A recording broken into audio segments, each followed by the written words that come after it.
know that was actually a request, now that I think about it. Let me see.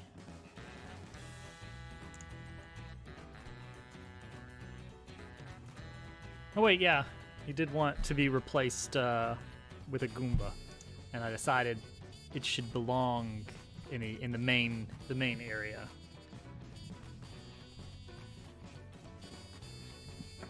That's the Zumba. You know, Zumba. Classic character. Super Mario RPG music, but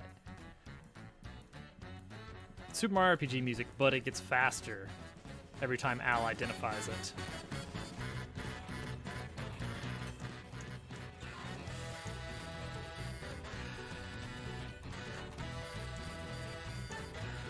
Hi everybody.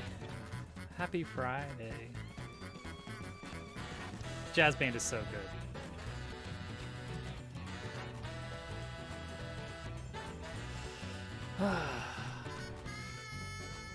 Nuclear tipped Gatling rounds.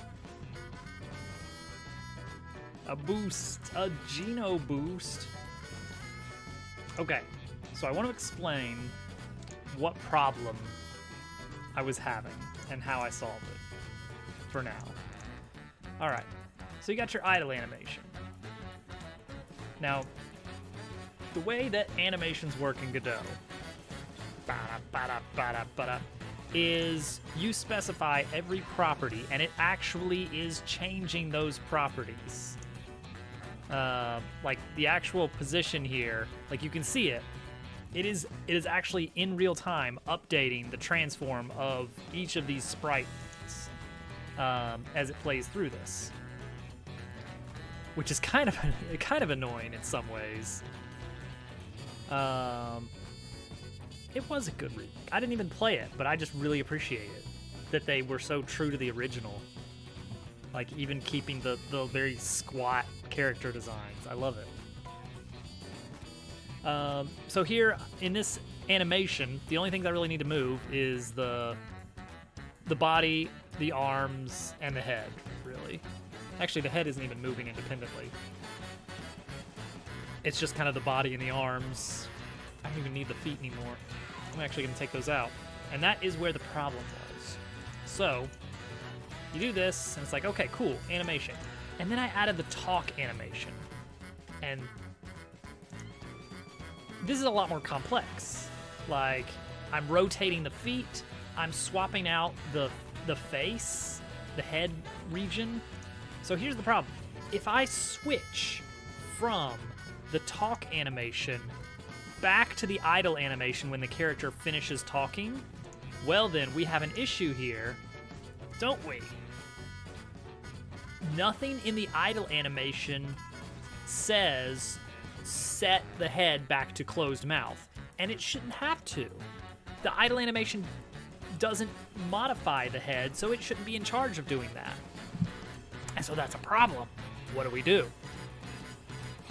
Previously, what I had been doing is anytime that I added a property to an animation, I made sure that the idle animation would set it back.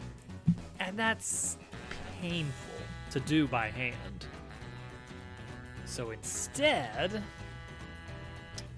we now have the reset animation, which does that. It sets all of these three sprites, body, head, eyes, front arm, front foot, back foot, and it sets the position, rotation, and region rect, the rectangle of the sprite sheet that we are drawing. It sets all those back to their initial value.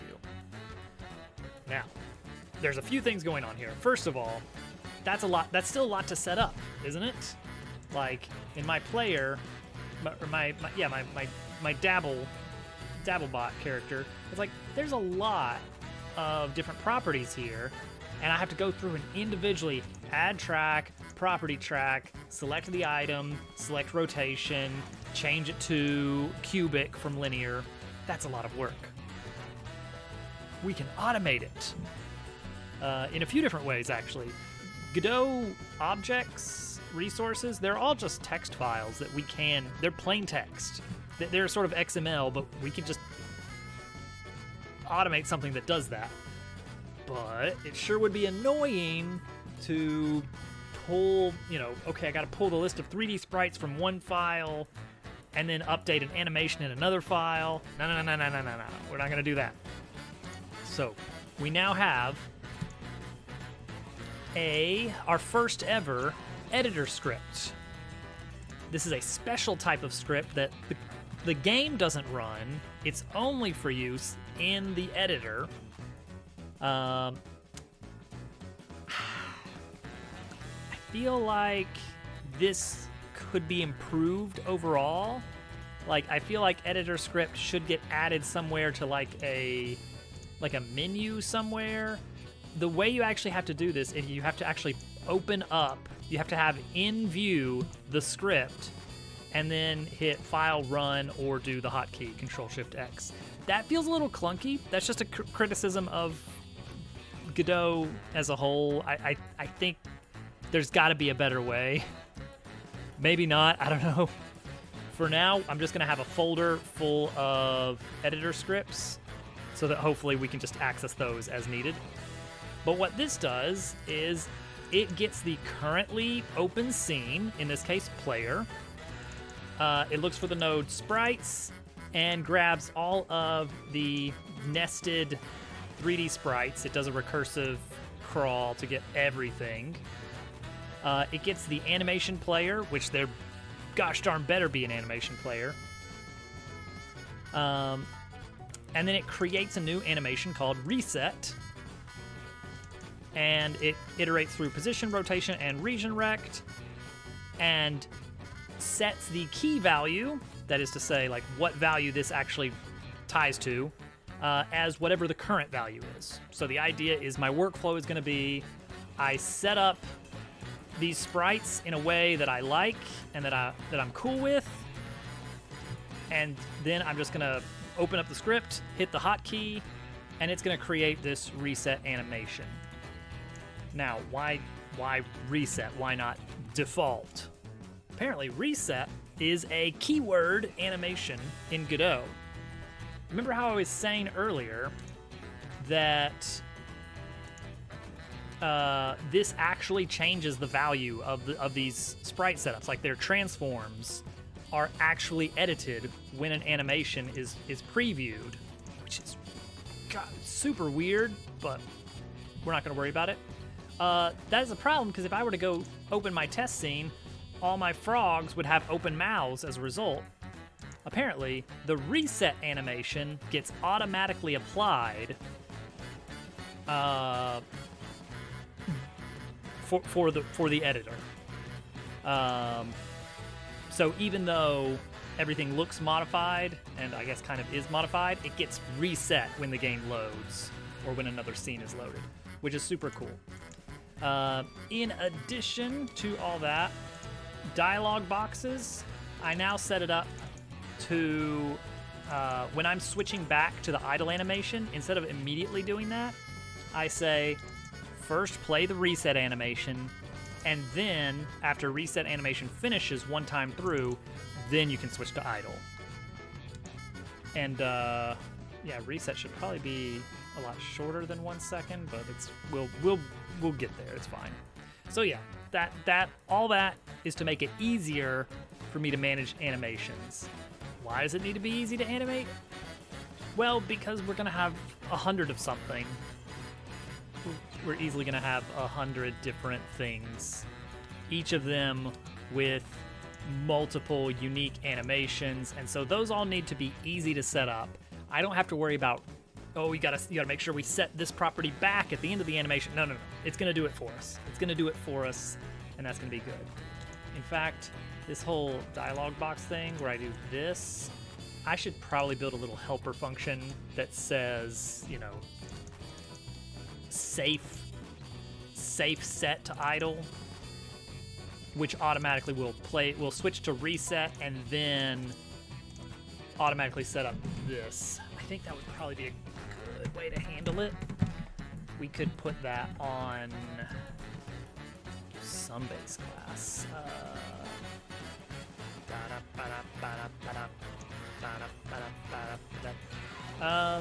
Where do we put that? I guess Sprites has this sprite handler, which is shared by the actor and the player. So maybe we could set that up.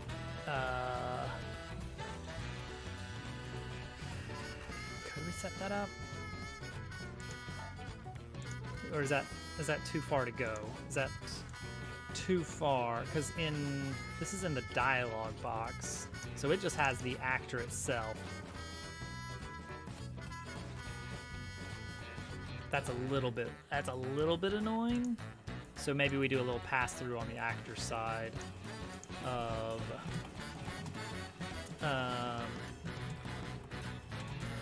reset pose and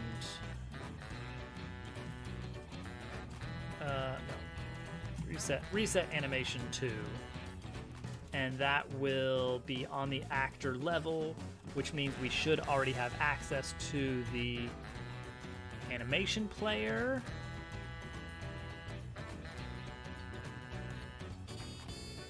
But do we have access to anything else?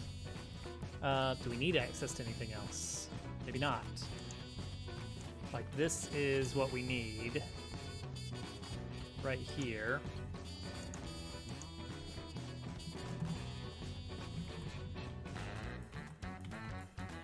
So we have the animation player. We'll double check to make sure it exists, and then just this. New animation name. That. All right, so now we've got this on the actor level. So instead of doing this mess, we can instead just say, there we go, reset animation to idle. That's much cleaner. We can do this we can add this similar functionality to the player class as well. That really should be shared somewhere, but I don't have a great way to access the animation player from any other shared class, so we'll just leave it there. Blue carpet is a block? It is, you cannot have another block. Also, incredible, Al. Incredible. Yeah, nothing else can occupy the same space as blue carpet.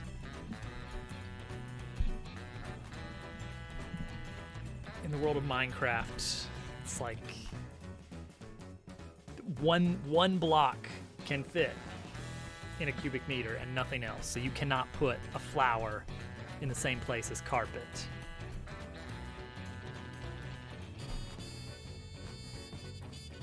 You can't even put two distinct slabs in the same tile, like a top slab and a bottom slab. They just can't fit in the same cell. They're both distinct blocks.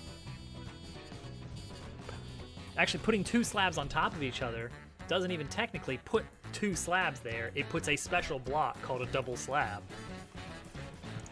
Actually, it may have some other internal name, but the point is, up stair and bottom stair together can't be done. Can't be done.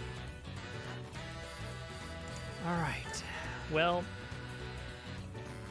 guys, we need to make an attack.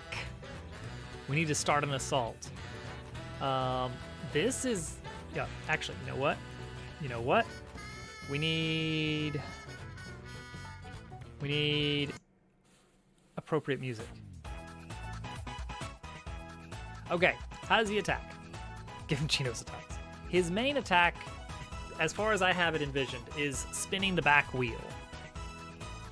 Now, how does that look? It's okay. So we imagine playing with like a paper doll here. Of, all right. So it's like he walks up to the enemy, gets right up next to them. This is going to be the hammer equivalent, I think. Walks up next to him. The gear on his back starts spinning really, really fast. And then he kind of like, I don't know, like butt bonks the enemy with it, with a fast spinning gear. Or instead, does he first go up to the enemy, turn around, and then start spinning the gear, and then just slowly bonk into them? Does he jump? I don't like the idea of this robot jumping. I don't know what it is. It doesn't look like a jumping sort of robot. And also I feel like jumping is a little too Mario. We can come up with other ways for him to attack. Jumping is how you identify Mario. Yes, jumping spotted. That's a Mario. You can tell by the way it is. So yeah, some kind of like hit him with your gear. Does he jump on the field? He does. You gotta have jumping on the field. Bug Fables also has jumping on the field, but no jump attacks. It's just traversal.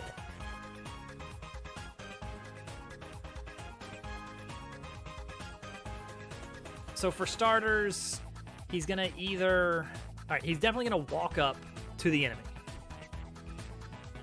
So let's actually start with that. How about that? What's our debug 6 called? It's just called debug. So let's have our battle manager for now.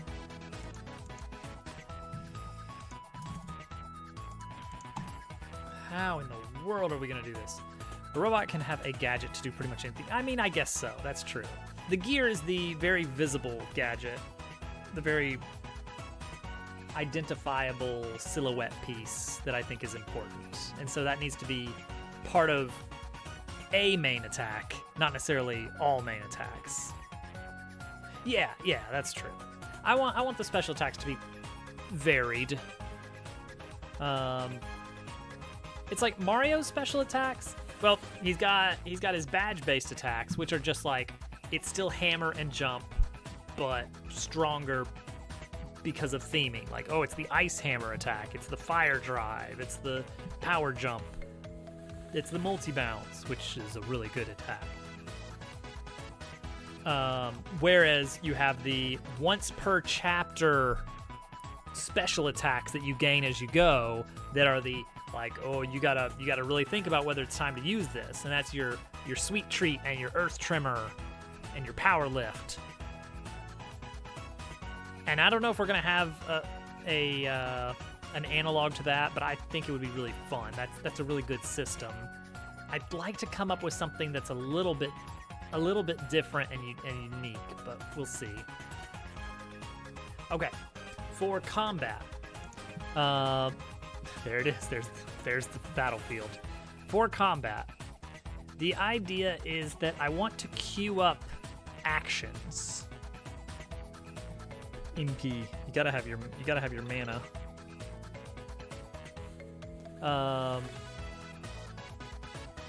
So your action, we're gonna queue up a list of actions. This is gonna be something like move this player or move this character to right here. Wait for, I don't know. And when they get there, begin action command timing for this attack. And then move character back to original position. It's going to be a series of steps that we can provide, and it knows to do this, then this, then this. And each one of them will have some way of, each of these steps will have some way of reporting that it is done. How do we do that?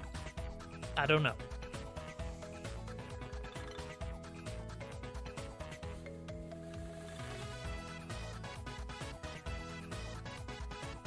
But that's the major overarching idea of the system. Is it's basically going to be a finite state machine. Do this, and then go to this step, and then go to this step, and then go to this step, and then return to here. You know, return to original state. Repeat until all of either side are dead. So, oh boy. Do we throw that in the battle class for now? For now, sure. And then we'll work our way through. Dialogue box. Was it dialogue box I put this in? No. It was... Where did I put this? UI global? Yes, UI global. I think. Yeah, maybe. Something like this. The global UI class has a conversation queue. Are there action commands timed hits? Yes. I love minigame based combat where it's just a quick little interactive reflex game or timing game or memory game or something where you just, what's the gear attack going to be? I've got some ideas for multiple different things. One that came to mind is there is actually a gear spinning, and there's like a sliver, a slice that whenever this little cursor has that slice underneath it, then you tap the button to speed the gear up, and you get it going faster and faster and faster. That seems like that might be for a more powerful attack. Because that seems like that could be something where there's multiple degrees of success. Rotating control stick, always good. Just like, all right, hit up, down, left, right. Bop, bop, bop, bop.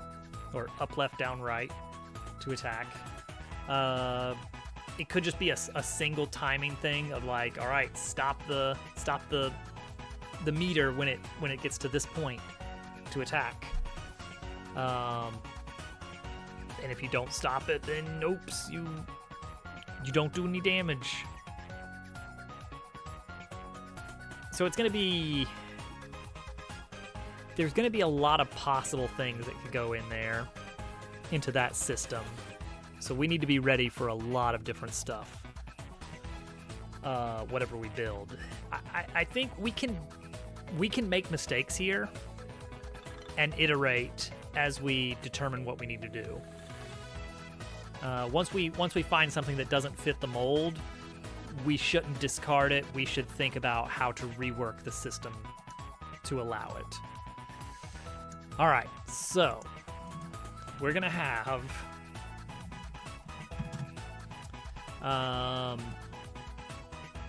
action queue, animation queue. I don't know. Okay, so the way that UI Global did it, and I thought this was really good, get conversation, that's the one. Bindings. Bindings. It's a function that can that basically we can queue up, but we don't call immediately. This is our list. This is do this action, and when it is done, do this action. And if we go into UI Global and look at show dialogue, well, that goes into dialog box, not show dialogue.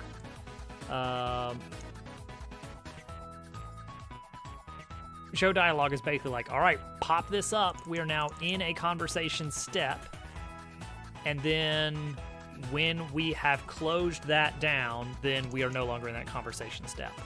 That is the system that we want to kind of implement for the battle manager. Is that it's a series of bindings that we iterate through until each one is done. So an example action is move an actor to a position at a certain speed. Is the gear his only attack? We probably want to have two major attacks that, and this is very important, two major attacks that can strike in some way a different subset of enemies. For example, Paper Mario split it up as you can jump on enemies even if they're flying, but you can't jump on spiky enemies. You can hammer enemies even if they're spiky, but not if they're in the air. Yeah, maybe something ranged. There's also one other like weirdly niche thing about that is like in addition to spiky, there's also fiery enemies. The idea is that some attacks make physical contact and some don't. Causing an airstrike. Perfect. Yeah, so some kind of lobbing action might be good. And we have to remember that also we're going to have a partner early in the game. Like probably after the first tutorial fight, we're going to have a partner who can fill in some ways. Who can fill in the gaps. We do want to make sure that the partners also have their own kind of unique ways that they can attack. There will be some robot enemies, but not in a lot of areas. Slingshot. The trick is, whatever attack it is, there has to be some reason why you can't use it on everything. I was considering a lot of actual Dabble Worlds items. My document has like yo-yo, barrel, baseball, bowling ball, all the classic Dabble Worlds items, because those are very fun.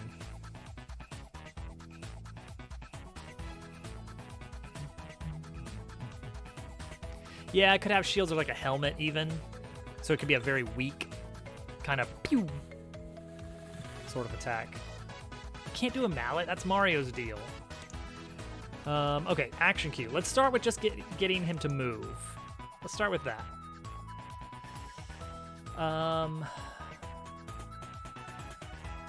Action cue says that this should probably be... Okay, action cue... I want it to be... I kind of want it to be global, but it wouldn't make much sense. Okay, we have a battle manager for an individual battle,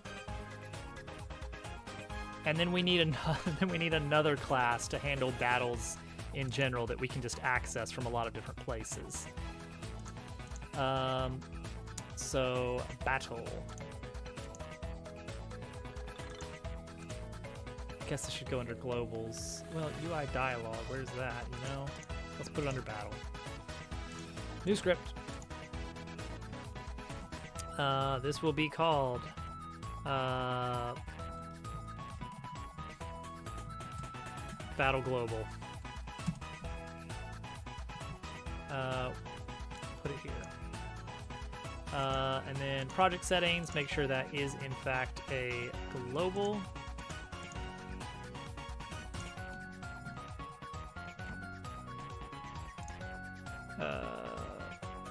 Scenes, battle global.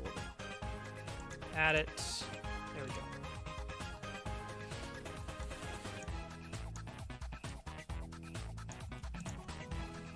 So similar to how the UI global has this sort of process conversation, we're gonna do basically the same thing in our global battle setup, except we're not gonna call it process convo. We're gonna call it process battle actions. Let's see here. A shooter. What if flying enemies could block aerial attack from hitting below them? What if enemies stacked like Dabble World? That could be very interesting, honestly. Stacked enemies, and that the aerial attack can only hit the top enemy, which would be really cool if you had a case where enemies kept on stacking on top of each other to protect some important one at the bottom.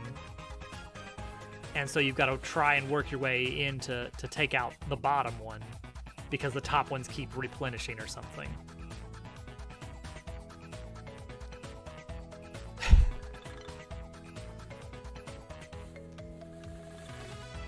I like the idea of just an aerial from afar. Slingshot is nice. Enemies give a buff to each other. I mean, I would assume that a stack kind of acts as a single enemy. I think we need to have specialized code for stack enemies somehow. That they're basically special case, like the Snowdom poles from Dabble Worlds, and Big Stack of Pigs, always a classic. I don't think we'll make a generic system where anything can stack on anything, but I do like the idea of a big tower of pigs. I do like... Oh, that's an interesting question. Is a stack one enemy or multiple enemies? 100 of something. Multi-phase bosses, yeah.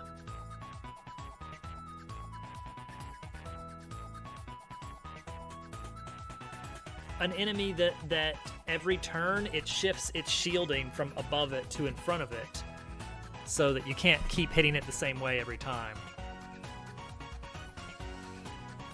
100 or something. Let's see. Stacked enemies. We're getting way off track. Stacked enemies.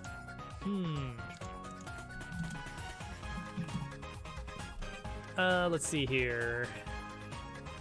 Is action active? Is the current action still going or done?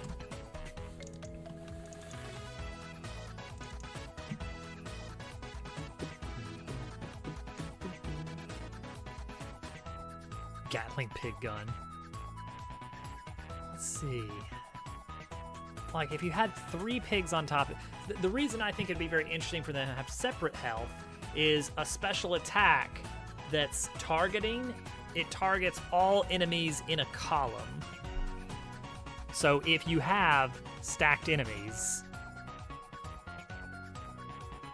then you can strike everything in that column and basically get extra damage in place.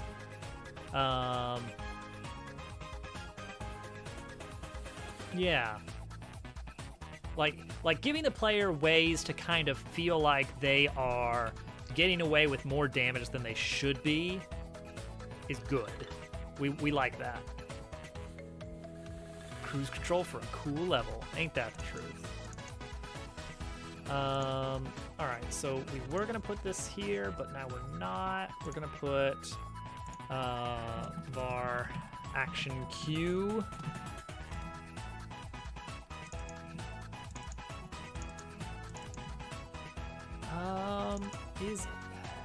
I don't know if we want to do anything if we have nothing left.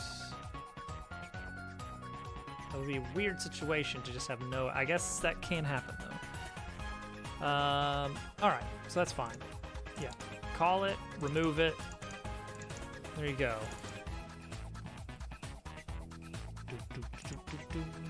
Okay, now a difference is that dialog box sets conversation step active to true. We're gonna manually set that to true here when we call it. There we go, just to make sure we don't have to bother with it. Okay, so let's build an action. Actors need to have this.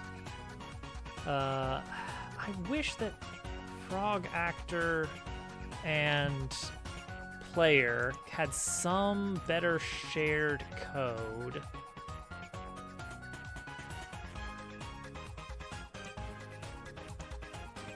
Actor base.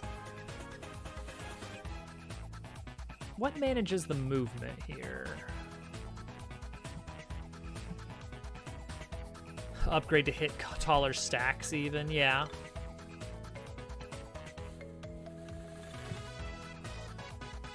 I think it's definitely going to be that the base attacks that you have that don't spend any resources are going to be single targets every time. Like, no freebies. If you're attacking more than one enemy, you're spending something, whether it's, mana equivalent or an item or star point equivalent.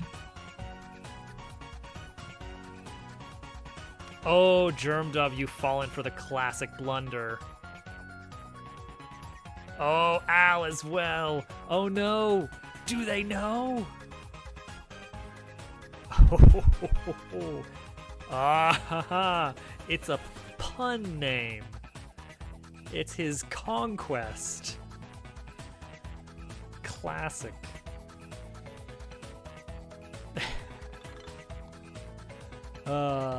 Okay, base actor has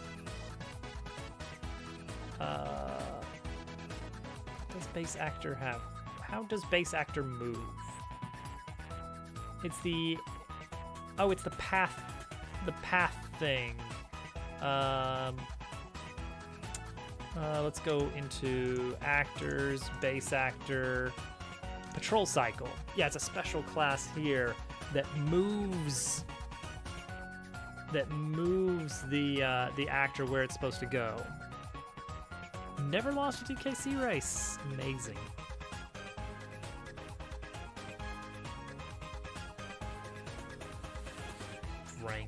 Wrangler stink.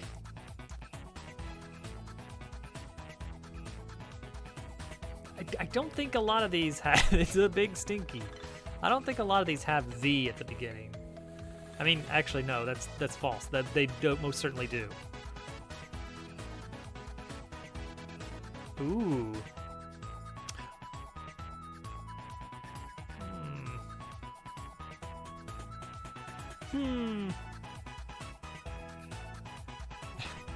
Snail. Do not. Let's see here. Airstrike.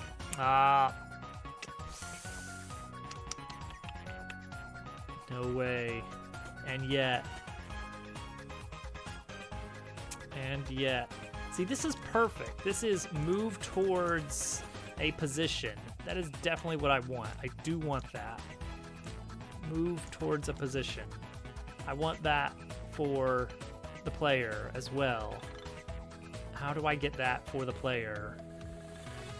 How can I extract this code in a good way to make it so I can just call it whenever I want from either of these things? Without having it be part of this thing, this blob. I can still have like this whole pause stuff being here. Boy, this is just yet another cue of do this, and then when it's done, do this, and then when that's done, do this. I'm basically rebuilding the same base idea in multiple different ways. And at some point, I'm gonna have the way I want figured out, and then I can apply it to everything.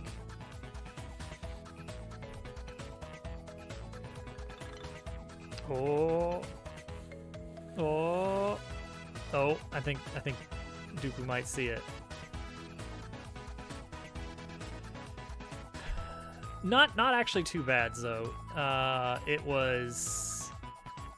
It hit some adjacent stuff to my application, but for the most part, my stuff was unaffected, for which I am quite grateful.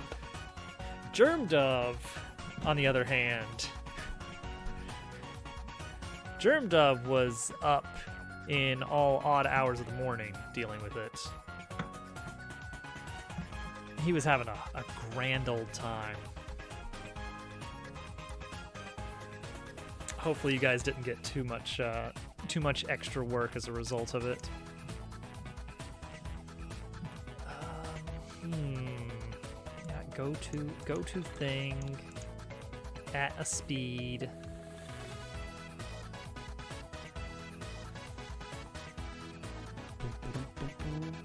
I just want player to be a special case of actor. Can I make that happen? Can I make that happen? Nothing on your end. One was completely dead until after people woke up. The other brain we managed to get fixed before 9. Well, that's good at least. Why is everybody convinced of that? Everybody's convinced it's a slab. It's not a slab. Slab deconfirmed for Smash. Sakurai won.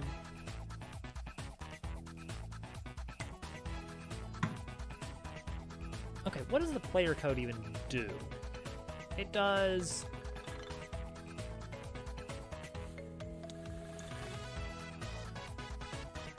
a little bit of extra input handling stuff. Jump. Manual movement.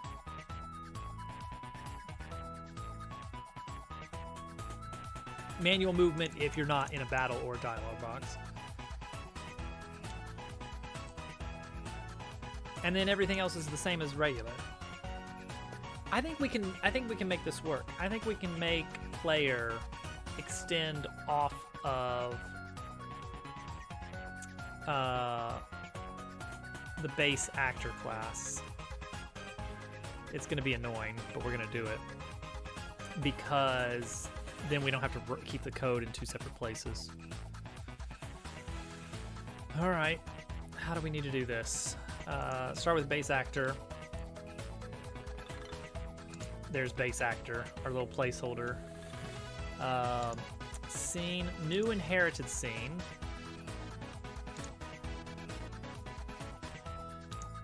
Player. Player 2. Oh wait, I have to actually tell it that I want to open this and then save it as player 2.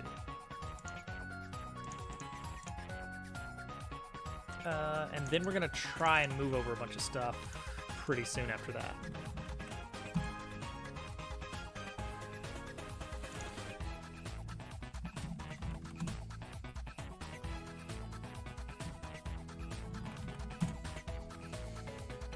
Blarg blarg. At this rate, you guys are gonna find the secret cat. I would flip. Okay. So we need to take our player and basically copy paste all of this here. Yes, but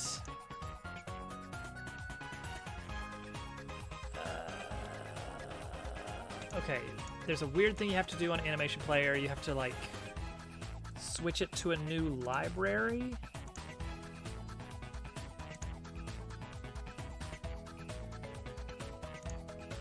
I think.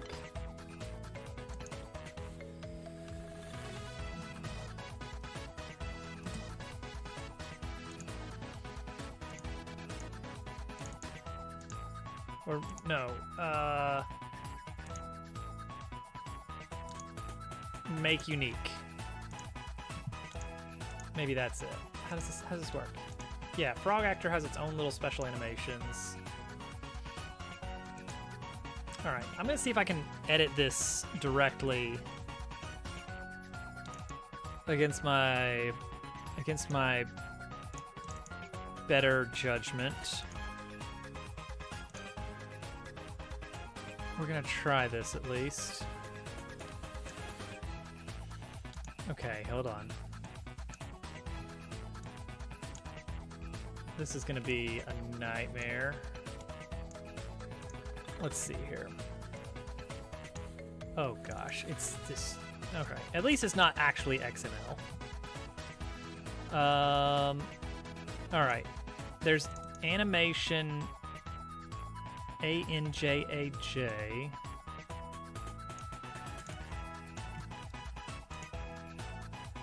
And there's another one. Okay, which of these looks real though?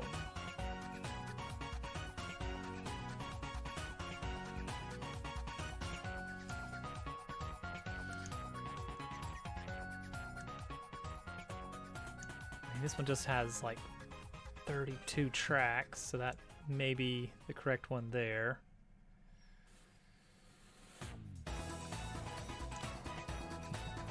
Wait, this is just the same music, but different. Oh, 5-chain. Okay, no. Give me this one.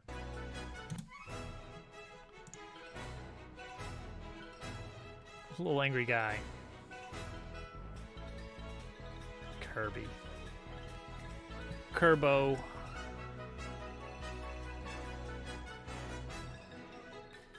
Okay, okay. I think this makes sense. We have idle and walk. And that's it. Whereas this one has also idle and walk, which only have that little bit and nothing else. So what we should be able to do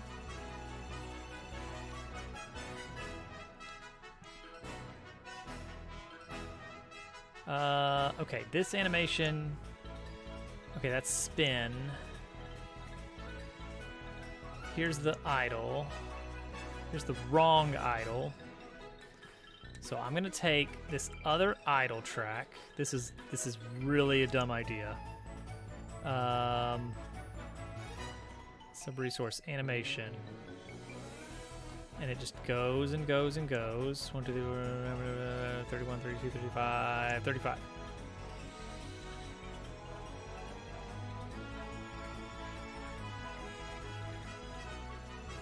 Wait.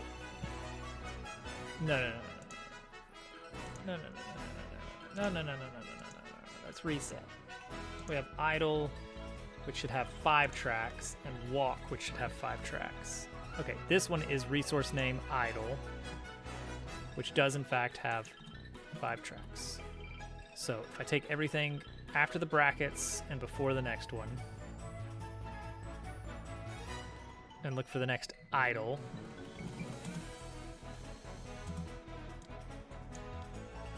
that has just the one, replace it and save. Reload and see if that worked. Okay, there we go. We got the new idle animation. Hopefully. This animation isn't nearly as bad as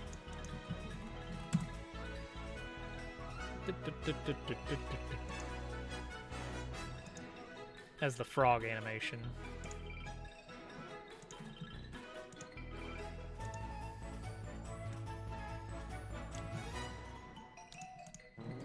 Okay, reload, animation player, idle, walk. Okay, I should be allowed now to use my special script to set up the reset. You guys remember that? Special script, right? Did it work? Yes, it did, as a matter of fact, work. Okay, cool. Then I can get rid of this. And I think we now have a working player 2 object that is amazingly... All right, cool. So now we have a new type of player object, one that inherits off of the actor class. So now the question is, can we take all this code that we've stuffed in this player code and make it work off of the actor version of this by having a new block of code as a child object?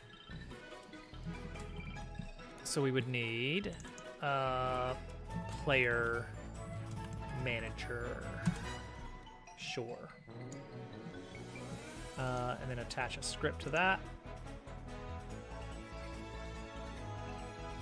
Really, this is just player.gd, but different. So I'm going to just take what I can out of here. How am I going to make this work? Okay, so animation player is already handled. It's mostly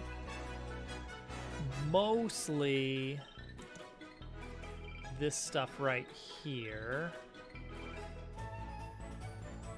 Because move and slide is already handled by this much stuff. Hey, thank you for the follow. I appreciate that.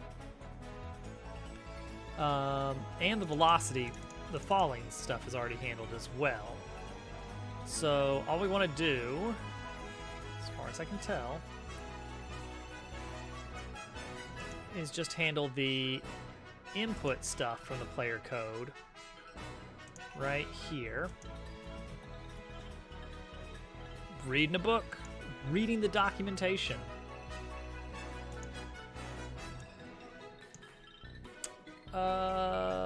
We probably want this in physics process. For now. For now.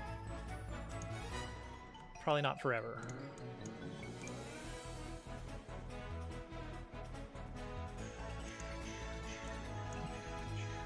Here we go. Okay, so yeah, a lot of this stuff isn't going to work properly just yet. Let's comment out the jump stuff.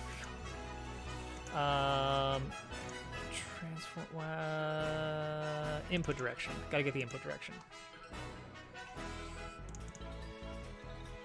Well, that should be working, though. Oh, right, we don't have a transform for this because it's the parent that we need.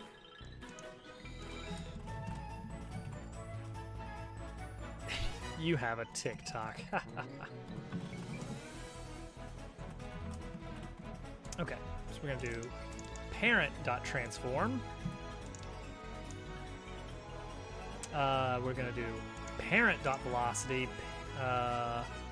Direction is also on the parent. I wonder if this will be enough. Oh, and speed. We can grab that from the old code before we get rid of it.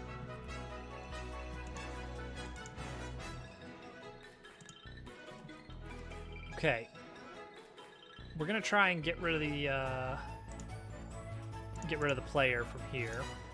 Replace this guy.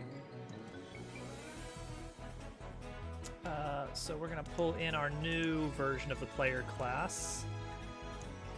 Oh, he's huge. Paper Mario 1000 Year Door. That's the one. That's the good one.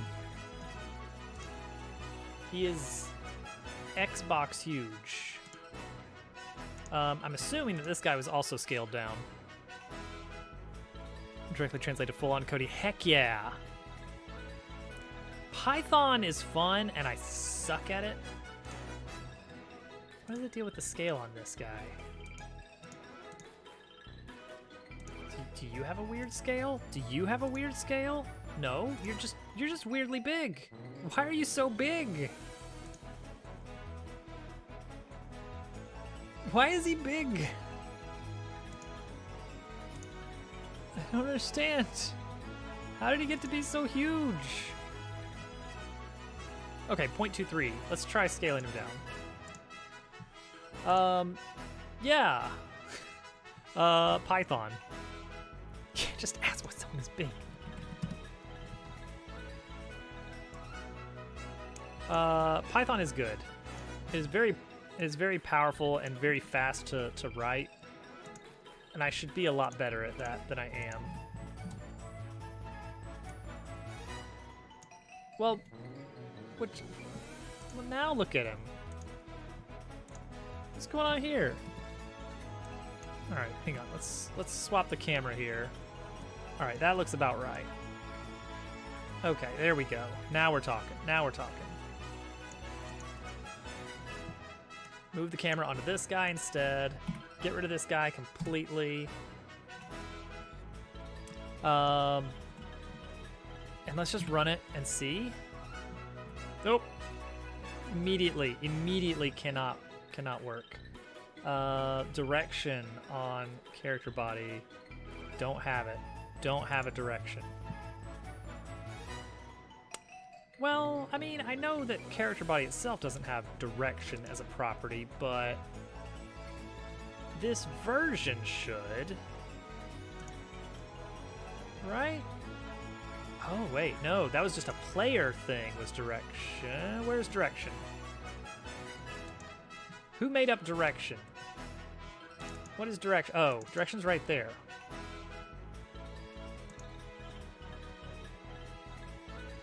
Well, oh, it's right there. So wait, what was it complaining about? Let's try it again. Al knows every shrine, every shine, and every shrine. Invalid get index direction. Parent dot direction. Oh, I see what I did there. I didn't need to add the parent property. That doesn't exist. Ignore that.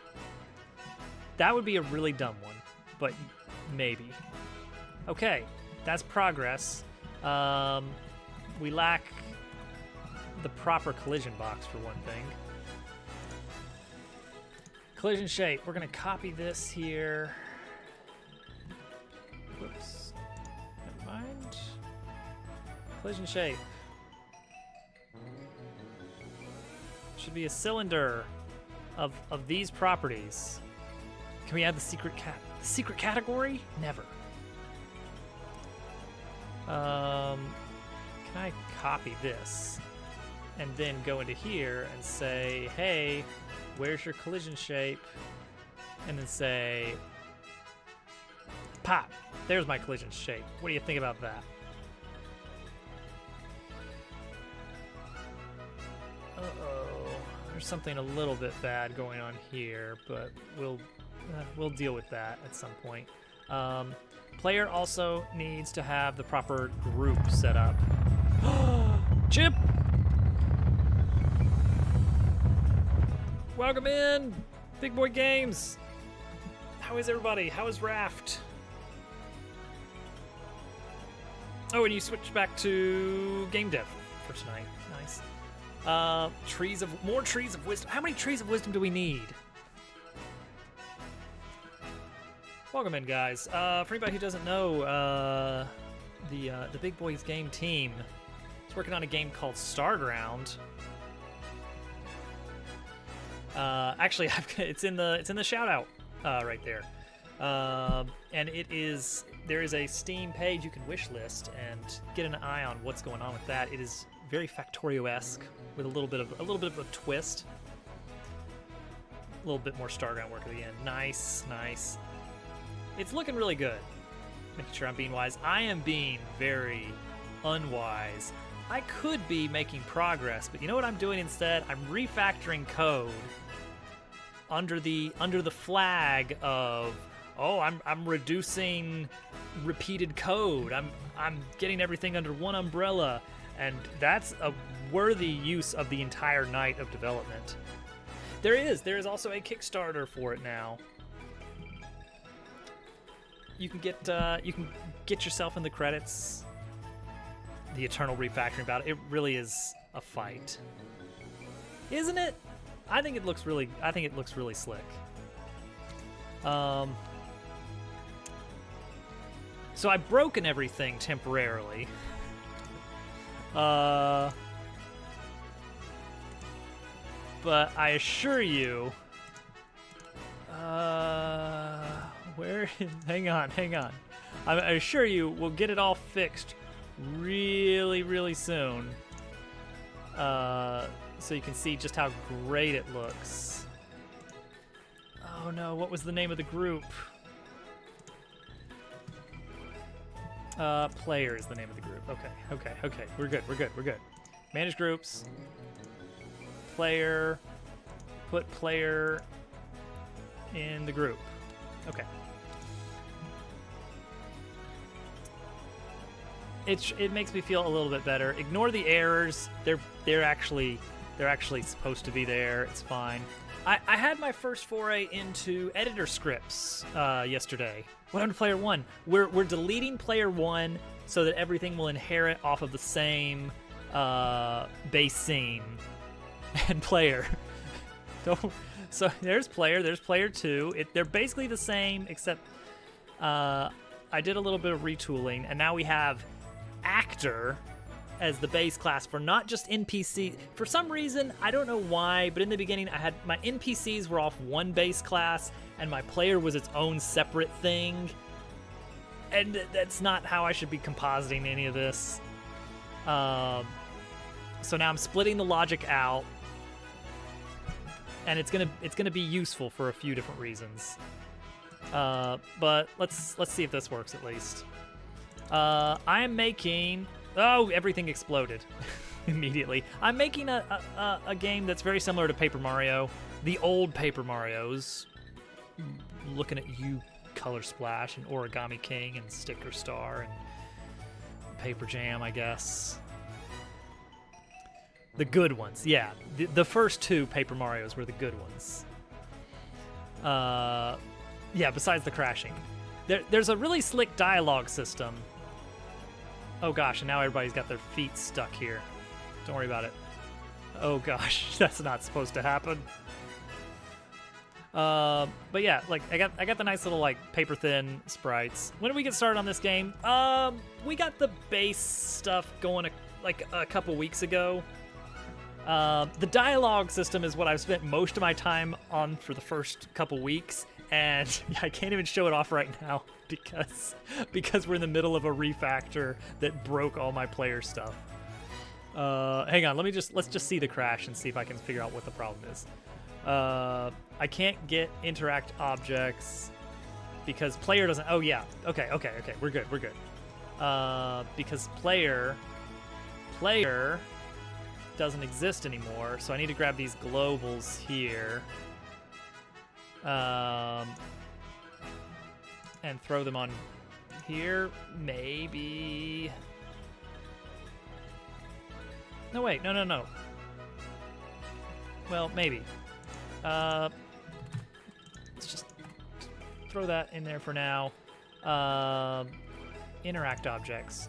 We want that to be on the actor class.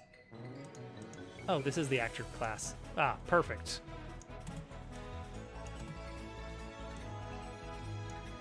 So I think this is all we needed here. Maybe. Ah, there we go. Except ignore that the feet are just kind of open. Can you follow the map? Yeah, absolutely. Whee! It's great. We're gonna work on a better camera system. So here we go. Let's see if this works. Nope. It doesn't recognize that I'm a player yet, so I can't even talk to anyone. But now at least the text bubbles are back. The way those are working is just there's a small zone, a little area, add a background with it. It's a test platform floating in space. There's going to be actual terrain built at some point. We'll crack open Blender and have a grand time with that. Right now, we just want to get the basic engine working, and by that, like the core RPG things. Thank you for the follow there. I appreciate that. Space, and floating in space. What do we need to get conversation going again? We need... Dad, I'm in space. I'm proud of you, son. Dad, are you space? Yes, now we are a family again. Old player code had special magic for... Game over. Here we go, for this right here. So let's add that to... There's a lot of space going on. What's with all the space happening here?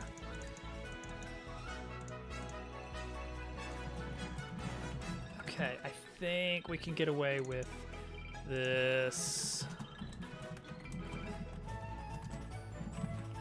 Maybe this is enough for us? Better.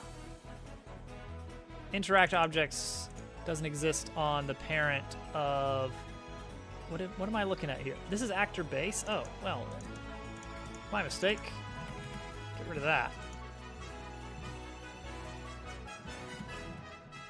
Yay! All right, we're back. We are back. Okay, Ribbit. Croak. Okay, so a couple of fun things happening here. One is the animation swapping. We finally got that figured out. Godot animations are still new and scary to me and very complex. All right, I still don't like that he's walking when he's not walking. So there's a few cool things going on here. The pathing is its own little system of it's basically a finite state machine of go here until you get there, then go there until you get there, then wait for 2 seconds until that 2 seconds is up, and then repeat. So he's just doing his little patrol, and that's a system that I can just... I'll show that off in just a little bit. So boom. See, he's got his little... His arms are way lower than they're supposed to be.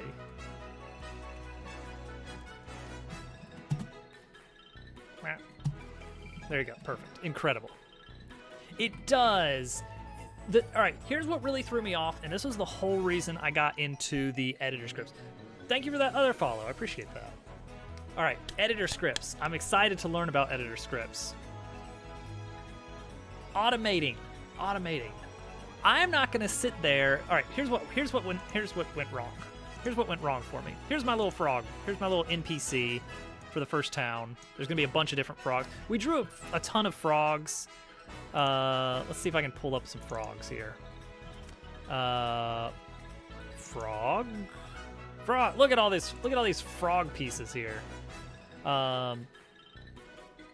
So by just using different region recs, we got like, I mean, if you count like with a hat, without a hat, different eyes. Oh, there's practically endless frogs. I'm not using an animation tree. I might get into why.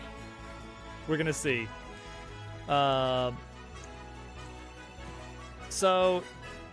gosh, get back there. So here's what I learned. I'm still in the early days of figuring out the full depth of the animation system.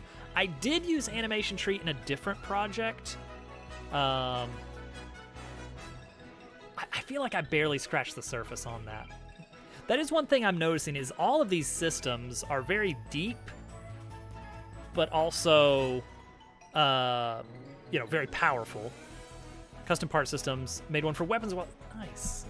Yeah, being able to just swap pieces out is really fun. So, what is this? Is okay. That's walk. Idle. Your feet should not look like that. There we go. That should be your feet. Oh, but he starts in the... I don't know. Okay, so there's our idle animation. Doop, ba-doop, ba-doop. Thank you for that follow. I appreciate that. Okay, we're getting inundated with follows. We're going to be at 1,000 in no time. So because I only really need to move... That's almost a year. Mac, thank you for 9 months. Nearly a year of subscription. Boy, you really have been here a while now. That's the sub baby right there. Congratulations. Because I'm only moving the body and the arms, the head is parented to the body. I only really need these 3 tracks. And then I ran into this issue, and maybe people will have ideas of different ways we could have approached this, but this is working for now. Thank you for yet another follow. So there's our we're swapping the region rect location out so that we're swapping between these 2 sprite pieces. There is also a reason I want to do it that way, which maybe I'll get into, maybe I won't. I don't know. But the problem is that when I switched back to the idle animation, the idle animation says nothing about which region of the sprite sheet I should be using for the head, and so it's not going to switch it back. And then I learned about the reset animations, which get called when you are, in the editor. Yeah, exactly, exactly, yes. You're on it. Now, here's the annoying thing. I don't want to build a reset track. That's the genesis for this whole learning about editor scripts, is I don't want to build out this reset track with position and rotation of every one of these elements. You don't need one, but in this case, there's a very strong inclination for... I can see the use case here. I can see why I would want a reset track. Not just for switching it back in the editor, like when I go back to a scene, but also for when I am switching in-game, when I'm switching between the talk and the idle animation. It would be really cool to reset everything back to its default state and then start the idle animation. And so I was like, yeah, that makes sense. Let's do that. My first draft was, I'm just going to put every single sprite in the idle animation, even though I'm not changing it. Really? I did not know that. That's actually super useful. What I did is I actually just made a quick script that basically just builds that out. Now I wonder what... I do wonder now that you bring that up, if I have a reset animation, what tracks does it add? Like, I chose position, rotation, and region rect because those are the 3 I'm actually going to be actively editing. Oh, okay. Okay. So if, for instance, in my idle animation, if I added a track for the eyes modulate for idle and said, yeah, I want to insert a key there, then if I go to reset, that should be under eyes. Maybe not. Okay, so maybe it's a setting somewhere.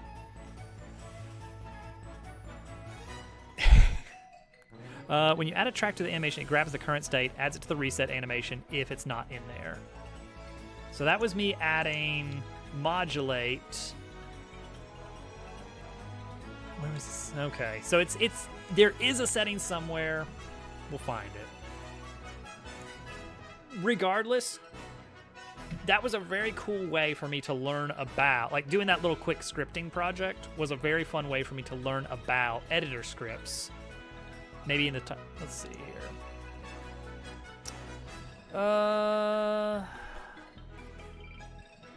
Differences only, maybe. Maybe if I do something in the reset, does I no? I may do some research and see if I can find that, because that does sound very useful. But yeah, the thing is, it's like find a little problem and then you learn something about how to deal with it in the future. Super useful. The phrase we have is that building the game is solving 1 million different problems. 1 million little problems. And the Paper Mario series, as we found in my recent replay, they love having 100 of something. Add to reset track. Let's see here. So let's do another. Oh yeah, I definitely want this and this. Insert. No. That's all right. It's not an urgent thing. What is urgent is we need a battle system. We can't have an RPG without a battle system. How do you add new tracks? We got add track.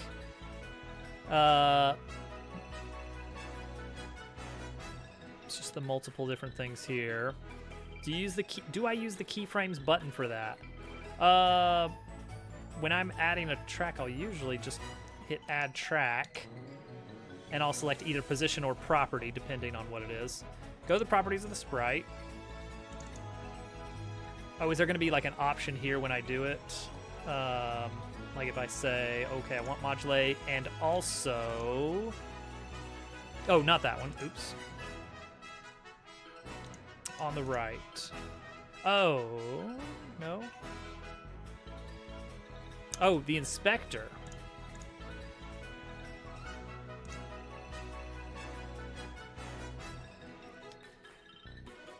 Go to the properties of the sprite. Okay.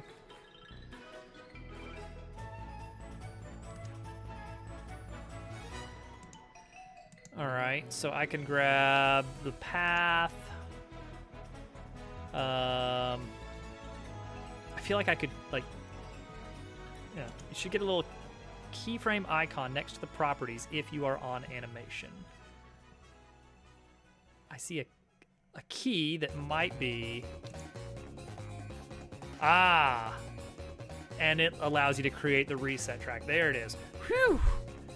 Okay. There it is. I went to a cafe marketed towards the kids. I call them the kids, being a 42-year-old man myself.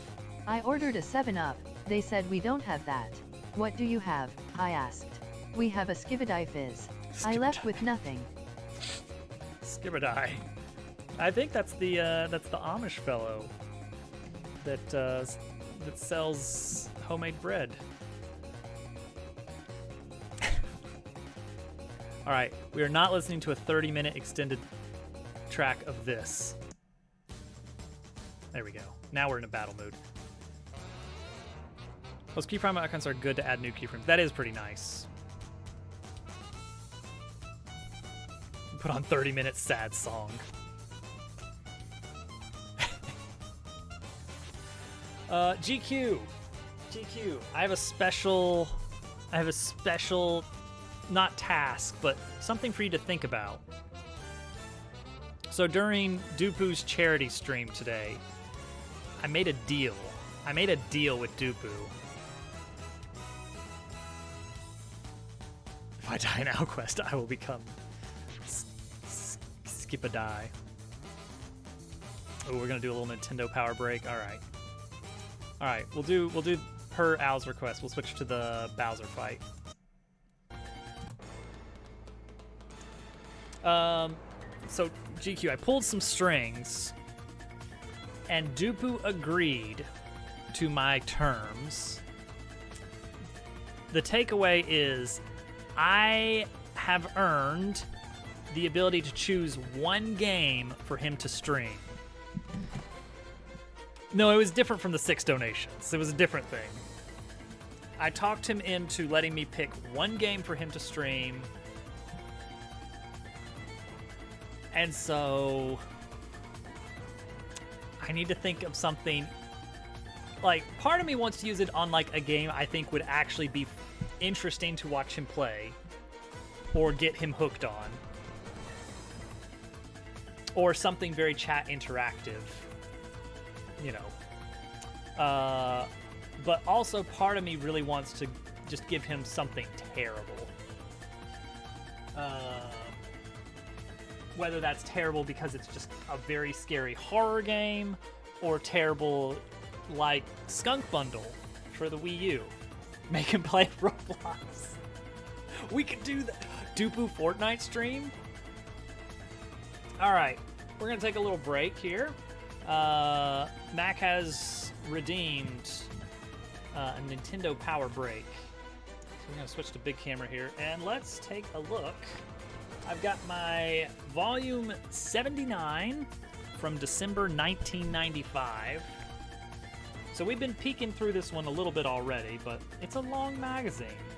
So far we checked out, on previous editions of this Channel Point request, we examined this article on the upcoming Nintendo Ultra 64, as the article refers to it.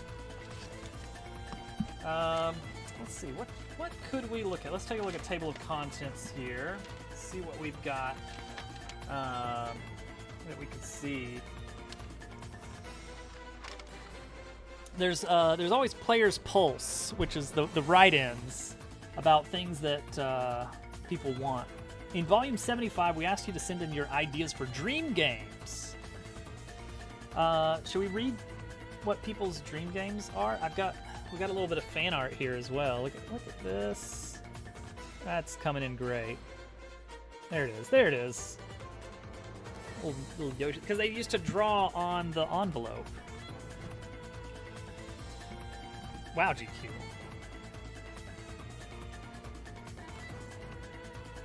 Cameron Triplett Jr. from Brooksville, Mississippi would like to see a game of Free Willy and the Munsters. Cameron has unique tastes.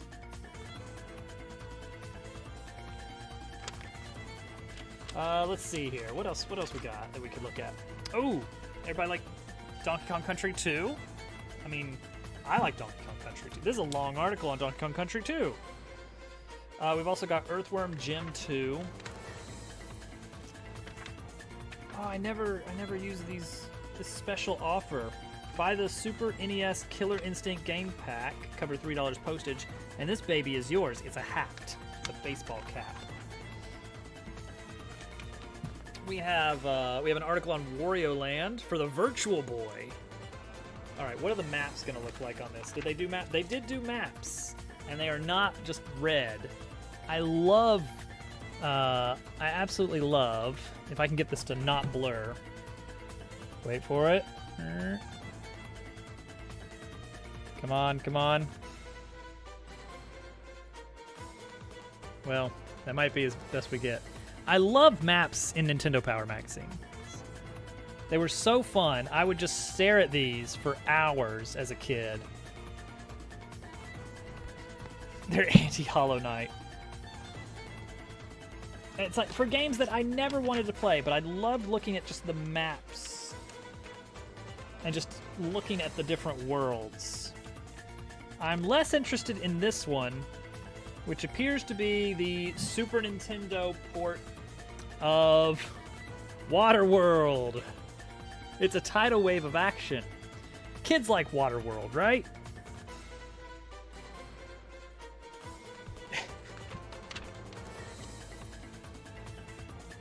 Look at all these places. Look at all these things you could do. Round and round she goes.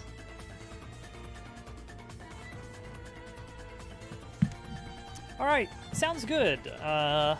MBG, we will. I'll be streaming this a lot. Usually Monday, Wednesday, Fridays for the game dev streams. Not Sunday. Sunday is reserved for Dungeons and Dragons. Epic Center. All right, let's read about since we're on the topic. This will be what we end our Nintendo Power crawl for the day with. From Epic Center was the name of this column, where they would go over different RPGs. We have an update on Super Mario RPG. Got to figure out the best angle to actually show this off. Good news and bad news on the Super Mario RPG front, guys. The bad news is that the game has been delayed. Oh no, Super Mario RPG got delayed. The good news is that the final product should be even better because the delay time will be used for further development. Current plans are for development to continue through February for the US version, which will include text translations as well as improvements to the gameplay. Also on the good news front, the first rough translation arrived at NOA. The story begins with Bowser kidnapping Princess Toadstool and Mario heading out to rescue her. I remember that part. When a giant sword falls from the heavens and shatters the Star Road, Mario, Princess Toadstool, and Bowser are blown far apart in the kingdom. The game follows Mario's quest to put the broken Star Road together. The princess and Yoshi... The princess and Yoshi will join his party, and even Browser lends a claw in the end. All in a day's work for the most heroic plumber in the world. Okay, hang on. There's a lot to unpack here. I don't know if I can trust this article since it calls... since it refers to Bowser's nemesis, or Mario's nemesis, Browser. But saying that Yoshi will join his party, was that... Is there any evidence to back that up? Bowser and Bruce together. It does in fact say Browser. Just to Super Mario RPG. Who knew such a masterpiece would come so late to the SNES life cycle? But at least it was so good it completely overshadowed the release of Mario 64. Nobody played that game, and it faded away into obscurity. Dobbs score. That is the question. Did they just, like, make something up? Or not know? Or was at some point, was there... There's no way that Yoshi was in the party ever. At least not this late. Did they see Mallow and get confused, maybe? Oh, also, here, before we go, this screenshot. The Minister awaits instead of the Chancellor awaits. Huh. Frantically Googling Mario RPG Gigglies. We need to know. Give us the Yoshi cut. Yeah, that's what I'm thinking. Is like, well, yeah, there he is. Yoshi's in the game. I guess he's on the team somewhere. If Peach is, there's no way that late in development. Like, we're talking a few months. That issue is from December '95. Game was out in '96.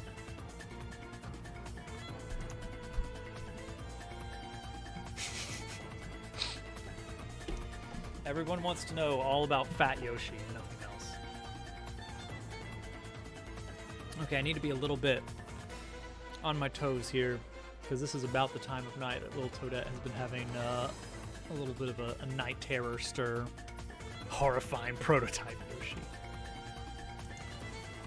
Okay. We did it. This is working. We're deleting the original player item. The original player scene is now player-old 2, and player scene 2 is now player. Phew. We did it. And also, player.gd is now player-old, and player manager is now just player. Okay, we got everything back to where it needs to be.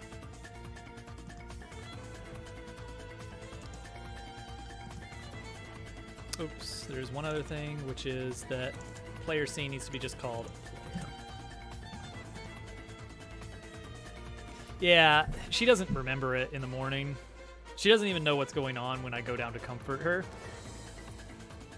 Last night, she was out of it when she got up.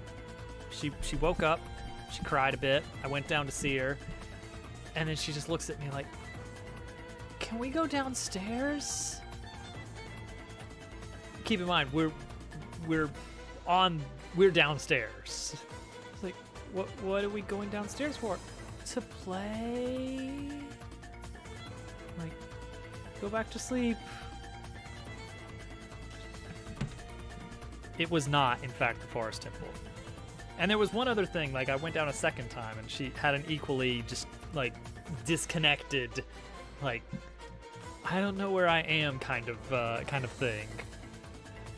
So, and I asked her in the morning, "Hey, did you have any dreams last night?" And then she cites some completely unrelated thing. She doesn't remember me coming in at all, which is very much in line with the night terror experience for kids her age. Is they'll freak out, but then have no recollection of the freak out in the morning. Never guess letters. We know this. Man, now I'm really curious, like, was Yoshi a playable character at one point?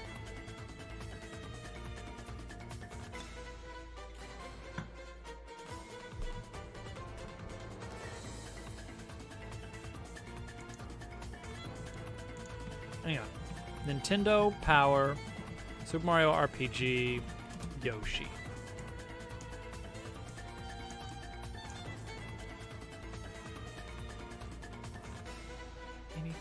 Anything? No. Nothing immediately apparent. Oh well, it's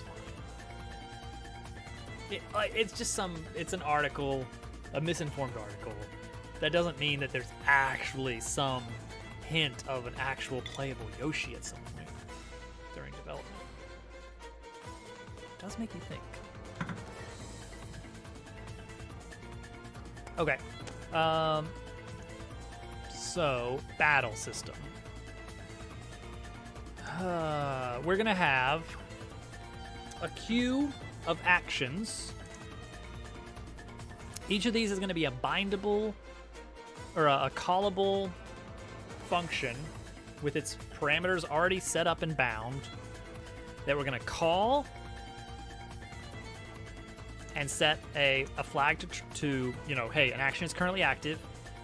That function is in charge of setting itself back to I'm done somehow. Diddy Kong. Oh my gosh. They put a girl in the party. and a marshmallow.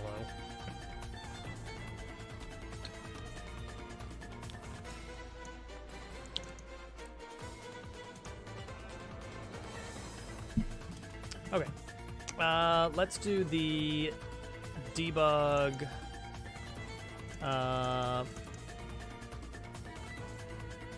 Debug magic.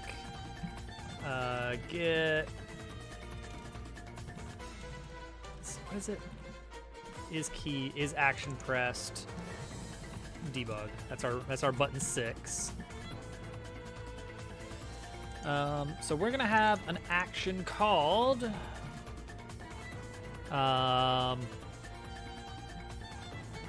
move actor. You pass in an actor and a target location, maybe a speed. I don't know. Let's do just this for now.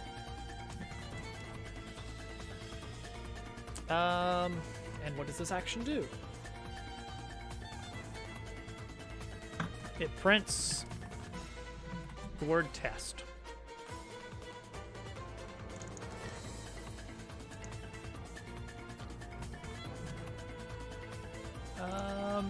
Is action pressed? Is there a just press? There's a just pressed, yeah. Gex, enter the gecko. I wonder if I still have that. I'm leaning towards no, but I definitely did have it. It was on the N64.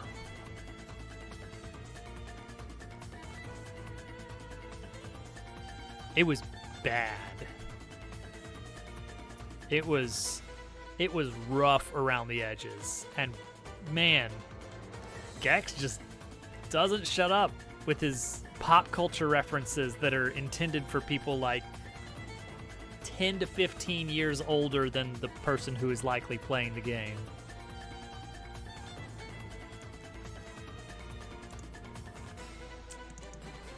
If action is just pressed, then action cue dot pinned. You get that idea. Dialogue. UI global. Conversation queue. Get conversation. Here we go. It's this kind of thing.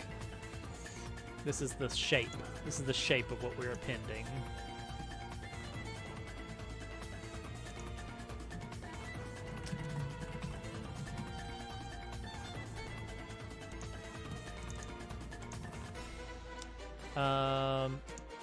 Okay, but instead of this, it is something different. Oh.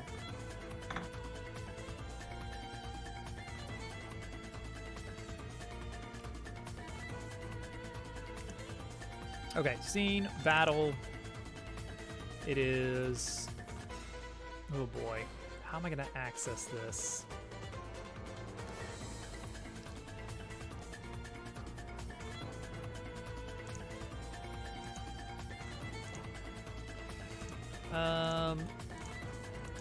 Okay, print.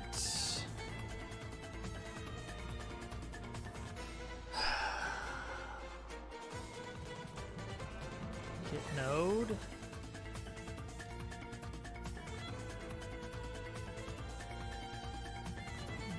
Root dot trim. I should be able to get away with just looking at the remote. He's small now. Remote root. Okay, yeah. / battle. This is a terrible way to do this, but we just need to get something on the board, or we're never going to make it anywhere. Actors.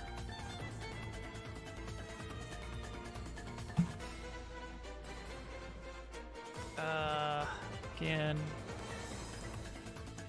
Farmer Croak, you jerk. Battles, actors, player. Yep. Okay.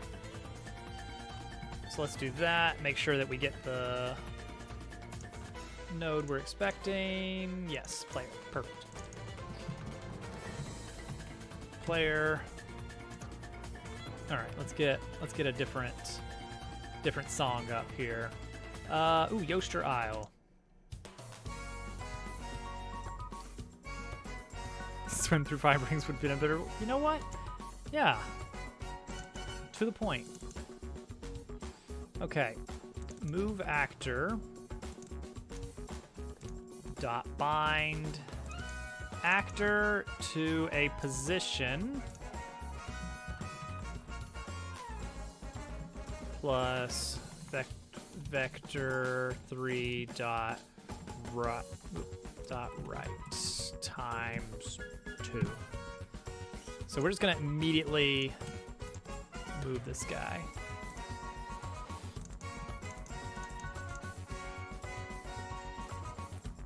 All right, so this should just print test when we press 6, hopefully. Got it. We got a test. All right, why is he small? We need to fix that he's small. He's not supposed to be small. Why are you so small? But he's regular size here. And also he can't jump anymore. Why is he small? Scale 0.5.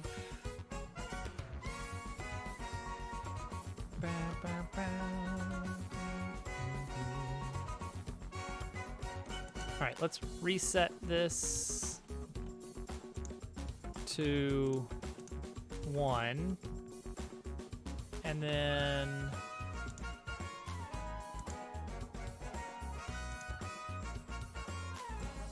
maybe just change, I don't even know at this point.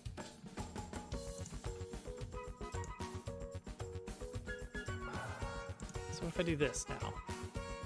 Yeah, now he's big. Great. Change this to 0.5. Check this. Okay, he's regular. Check this one. Oh, wait. And now reset. Okay, there we go. We're good. We're good now. Whew. He's regular.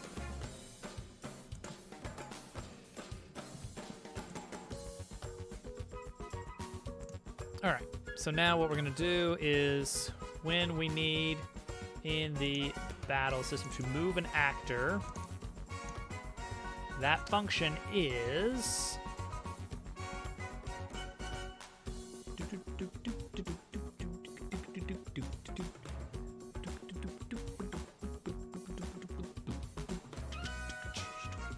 Spruce Door. Good job, Al.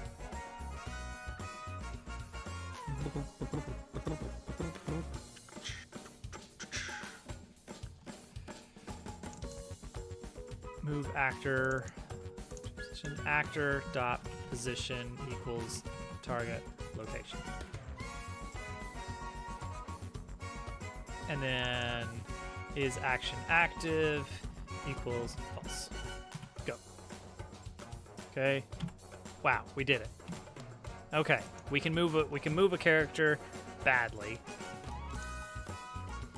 This is bad for a few reasons.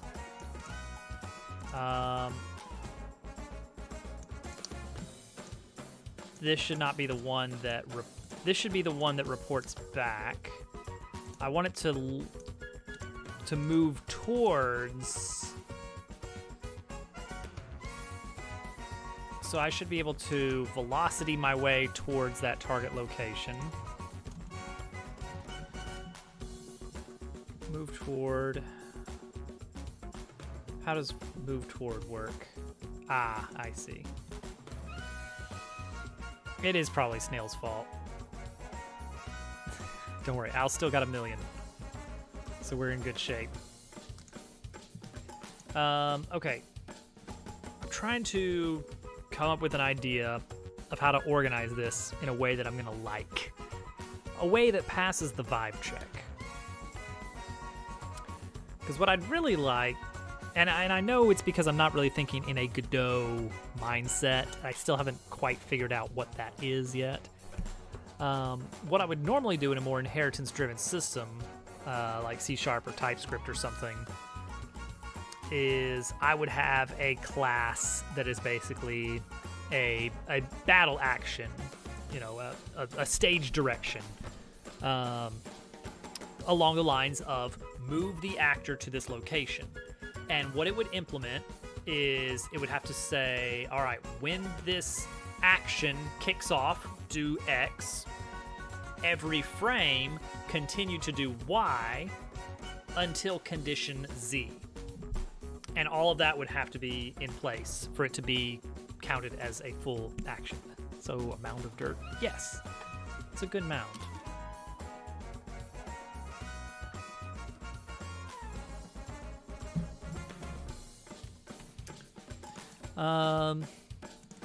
So it's kind of like I want this to be called, do I want this to be called every frame? Or maybe this is the one that manages is action active. Because when you process it, we're gonna call it and then immediately remove it. But I don't think I want to remove it. I think it needs to continue being active or not. Secret path's where the secret cat is. Double secret path. Is this something that I want to be continually called? What are the actions? Actions are going to be something like walk towards a location, turn around, perform some kind of action command, jump towards a thing.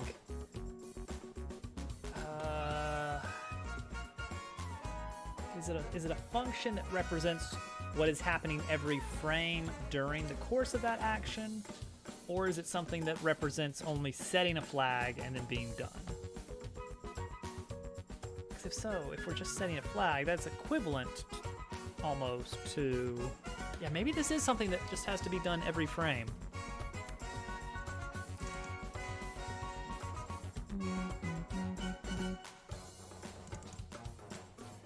So we're gonna call it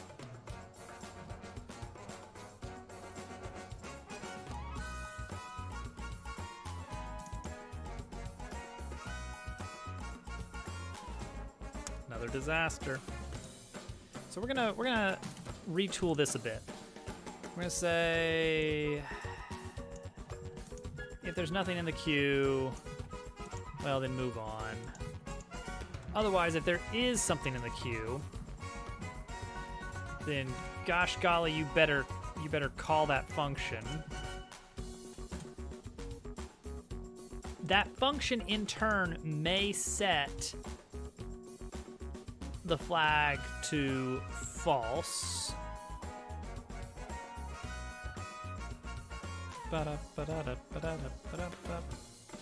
Maybe these need to return a value of is done.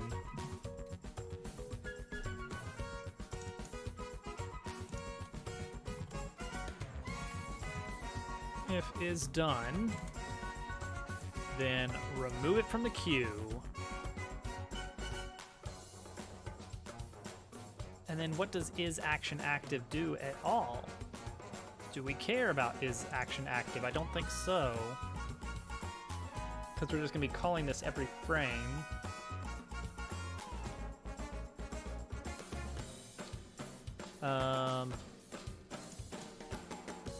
Okay. Call the action. If it's done, remove it. Otherwise, nothing. Okay, and then we don't have this as a thing. But we do have this. Okay, so this should still work the same now. When I press 6, boop, there I am.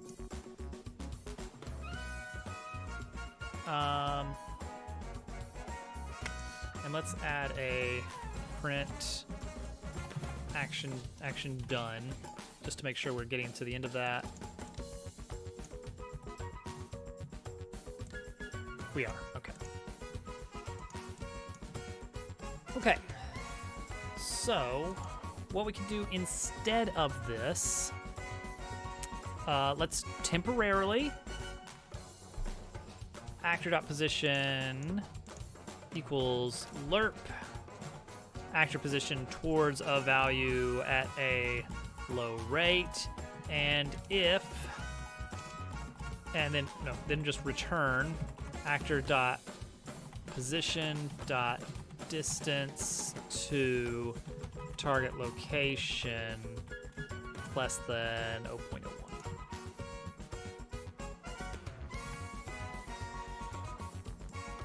Okay, so we're watching for the is done flag. Ooh, it's gonna take some time.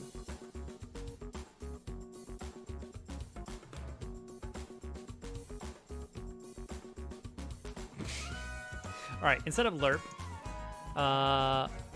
move toward.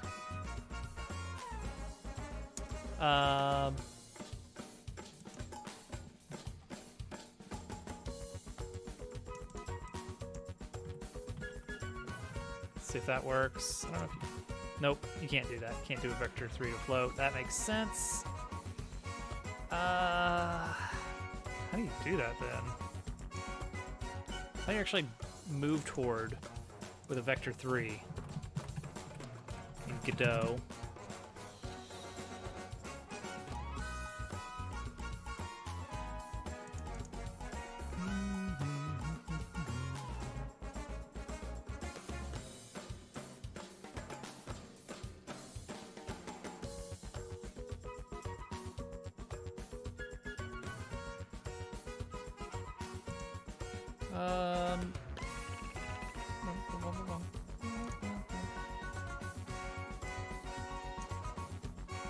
Move toward does not change the origin vector 3 directly, returns a new vector. Yeah, that's fine. Oh. Oh.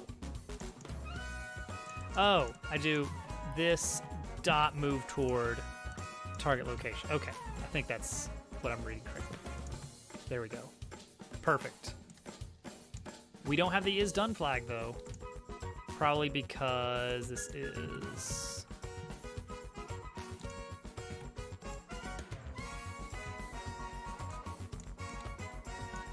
Where's our is done flag? Huh. Very interesting. Print that distance for me, please.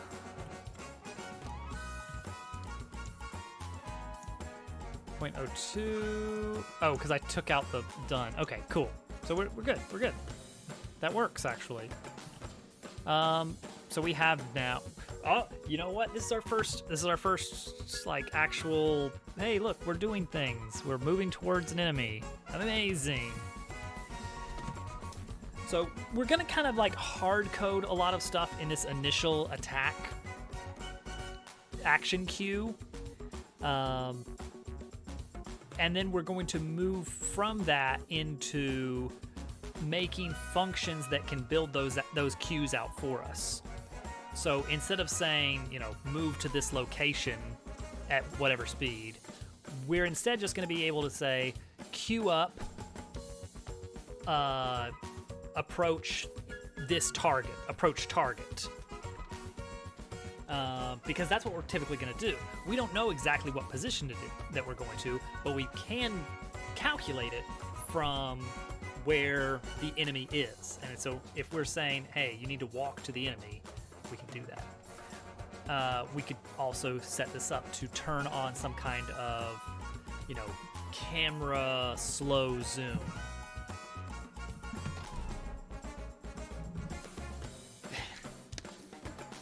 Yeah, you always gotta be able to give tokens.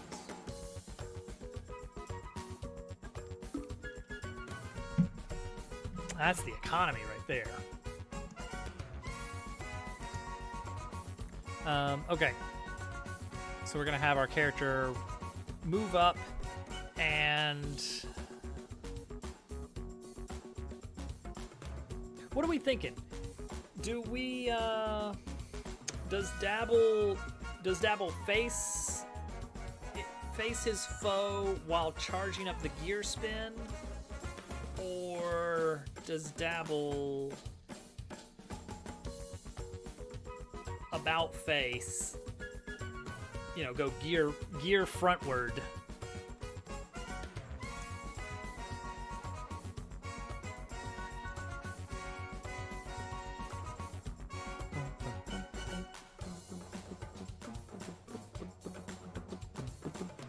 I need to fix that animation problem that we're seeing with this. Sprites, body, gear, yeah, something here is really yelling at me. Oops. Yeah. What? Oh, I just saw it. I just saw it. There. Then it goes away. It was up earlier.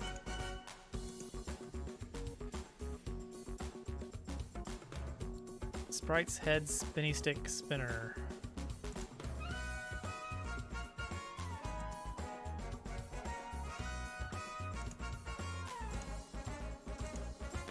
Oh yeah, these aren't going. Why not?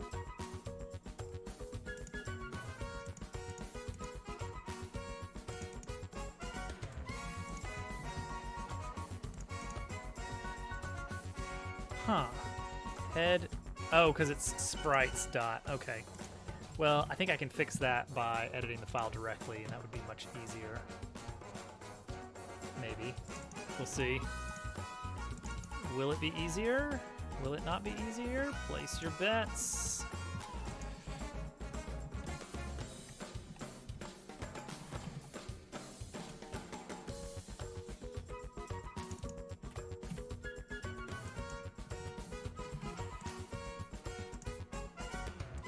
Okay, let's see if that worked.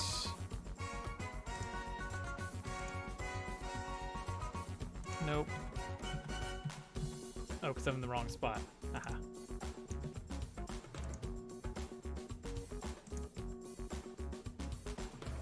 This one.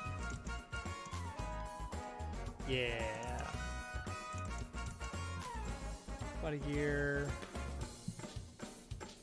That should still be under sprites. Wait, what are we talking about here? If I add a track for rotation of gear,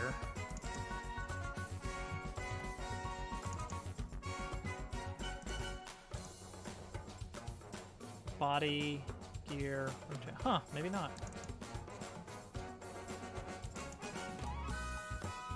Maybe not.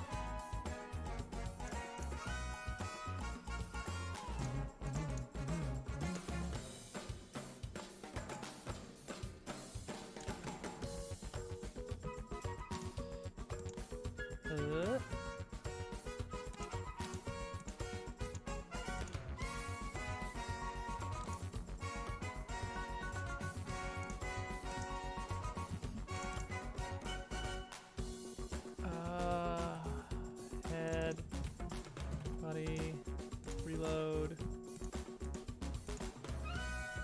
Nope. Okay, cool. I don't know then. It's weird. It's weird. Cloister. All right. Well then, fine. I'll do it your way.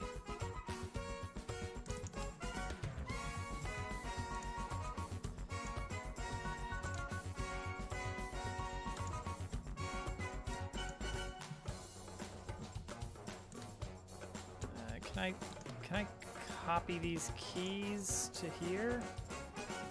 Probably not. Well, at least I can see that the values are 0 and yeah.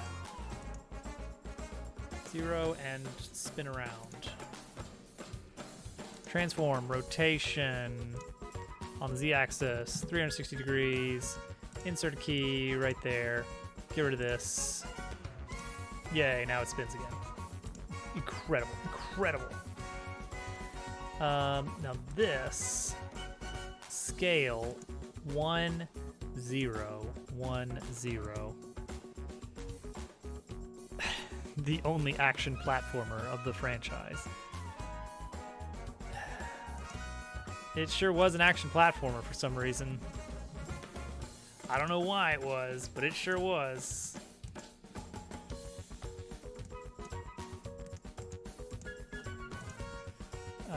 X goes to 0, and then we basically just duplicate these. There we go. Gear is linear. That was cubic. Okay. I think we fixed that. Yay, we're spinning again. Okay. Whew. It was a fine action platformer. It was a fine Mario video game. I just wanted more Paper Mario. I wasn't done having fun with Paper Mario 64 and Thousand Year Door. I wanted more of that.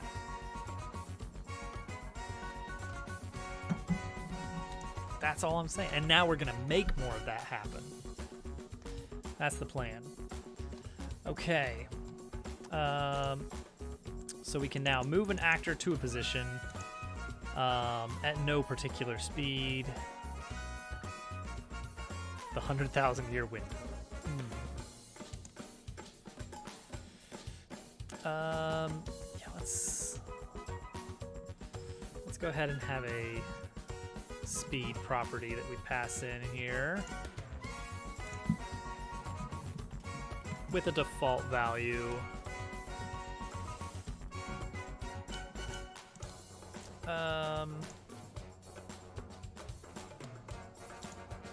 Why is this yelling at me now? Oh, because I didn't actually pass in the speed. Well, yeah, we don't need to anymore, because now we got it here.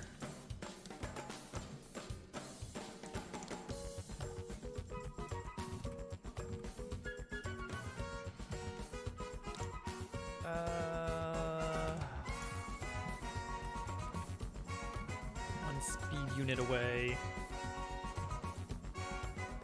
Perfect. That's probably too fast for a default speed. Okay. Except, next problem. We don't actually want to move the position. We want to change the velocity.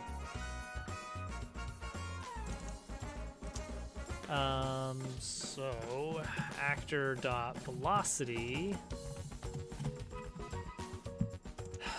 equals basically our speed pointed towards our target location. So what would that be?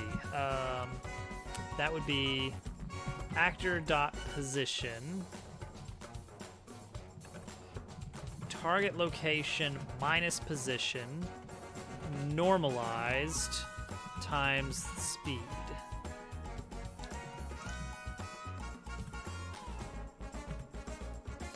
Well, he's moving. He's moving. I don't know why he's moving so slow, but he's moving.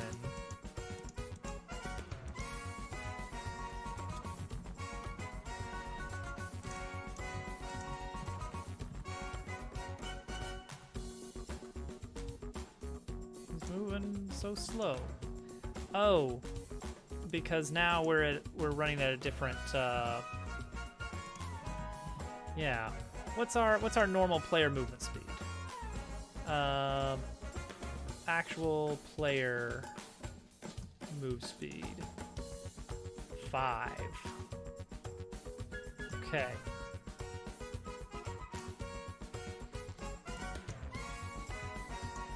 Well, then let's try 1 for now.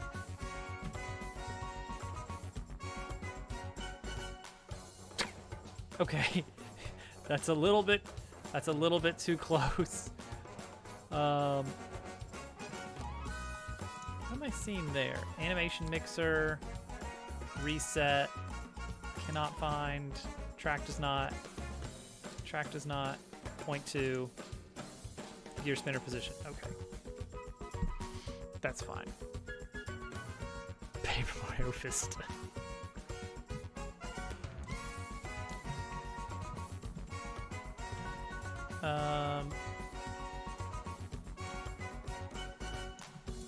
Let's print our distance here.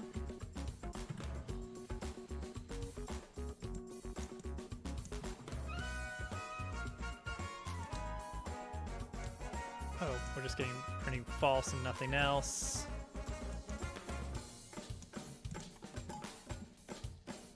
Try again.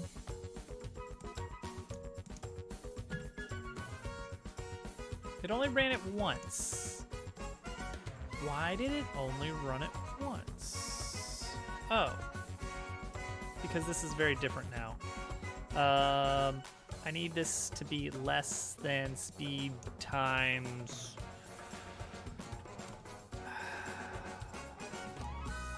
No, I just need it to be less than a constant value. I just need him to be really, really close. I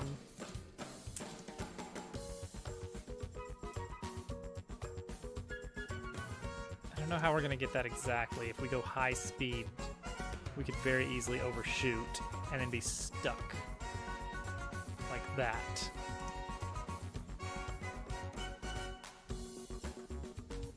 Oh wait, well, Did that stop it?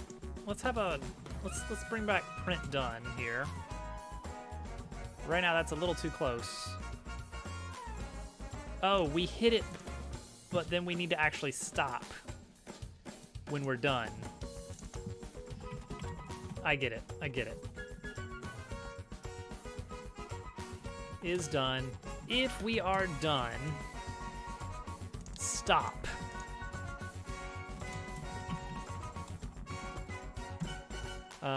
And then just return our is done flag. There we go. Okay, now it actually gets to the position and stops. All right, next up we turn around. It moved. What does this look like? What's the consensus? Does Dabble, like, you know, he approaches the enemy, and then does he like and hit him with the back, or does he first turn around and then what do we like? I think facing head on probably seems fine. We can, the thing is, this is a very early test animation and will likely be changed. Bring back up our player.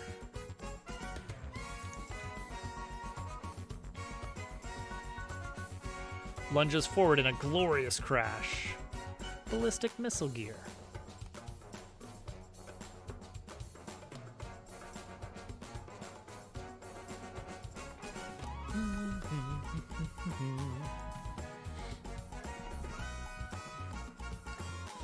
All right, so he's got to walk up first, and then start charging. So we're gonna have a new animation, gear charge.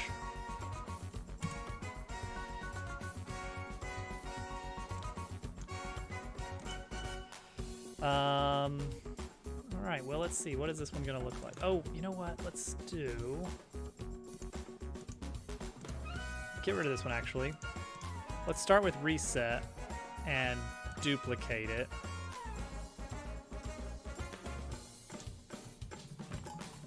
And then just delete the tracks we don't end up using. It's easier to delete the tracks than it is to add them, in my opinion. I don't want to mess with spinner or the spinny stick or the antenna or the face, so that's easy. Gear spinner is an animation. I don't know how that got in there in the first place. Right arm, left arm. Speaker is fine where it is. Neck probably doesn't need to change from its position. Gear does need to change, but not the region rec. None of the region rectangles have to do anything. Okay, here we go. So let's start manipulating this a bit. Okay, so he's going to kind of do a little charge up, which means probably that the body is going to kind of Let's see, the wheel is gonna kind of...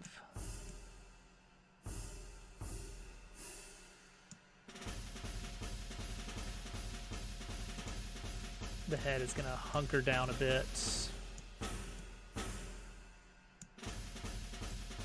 And we'll probably like wiggle violently.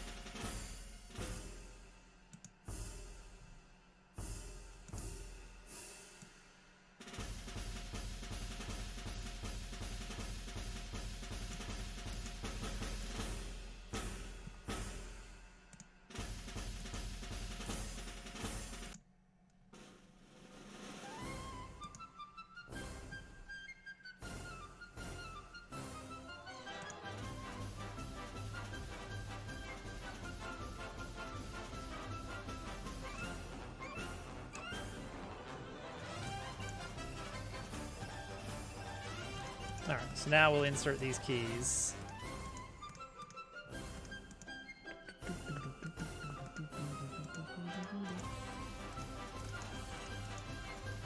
Wish there was a better way to... There probably is a better way to do this. But I don't know what it is. It's the race! Alright, so he's gonna wiggle.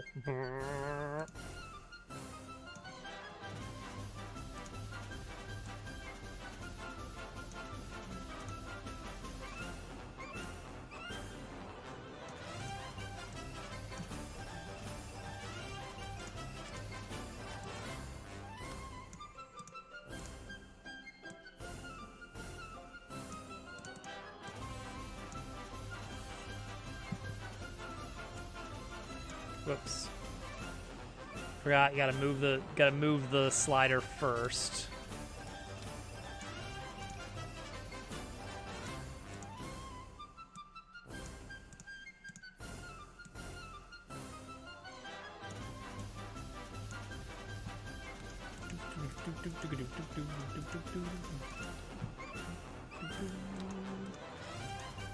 Left arm, right arm. Wheel, head,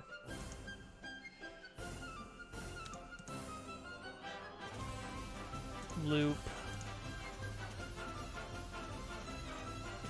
I did. I put it in the Discord as well.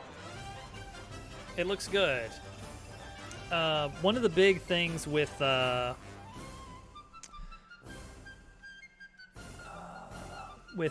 mega bases is they run into a big issue with nuclear power because the calculations for heat exchange for the little like copper heat pipes that connect the nuclear powers to the actual turbines, that heat exchange formula is like slow when you really start having a lot of them.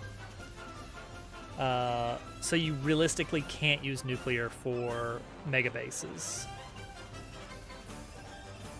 I'm wondering if this new setup, since it doesn't have those and it's just fluids, will actually be more feasible. Solar panel is still probably going to be the best for keeping UPS down and frame rate up, because there's no calculations. It's daytime, therefore you are adding power to the grid. It is nighttime, therefore you are not adding power to the grid, and that's it. There's no timers ticking, there's no power incrementing, anything like that.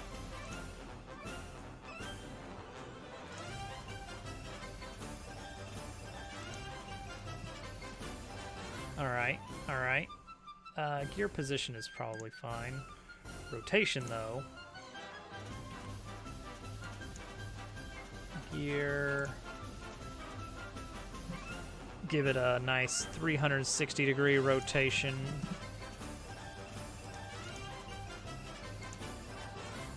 Hello? Where's my gear rotation?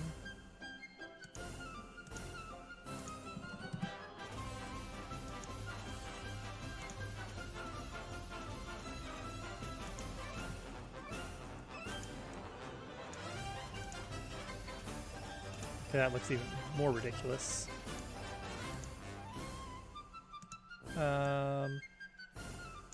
Maybe I change this to 180?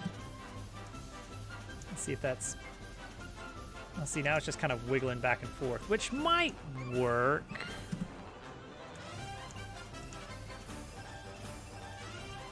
Okay, I could kind of see that. Yeah, kind of winding up.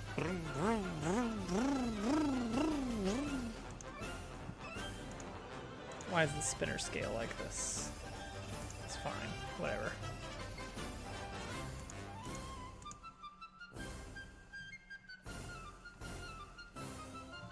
Oh, spinner scale is not in here. Nice. I guess that's fine. Oh no, this is scale on the whole thing. Whoops. It's only supposed to be changing. Yeah. Oopsies. God, stop selecting that. Stop selecting that.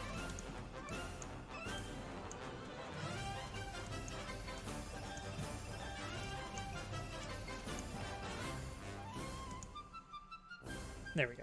That's better.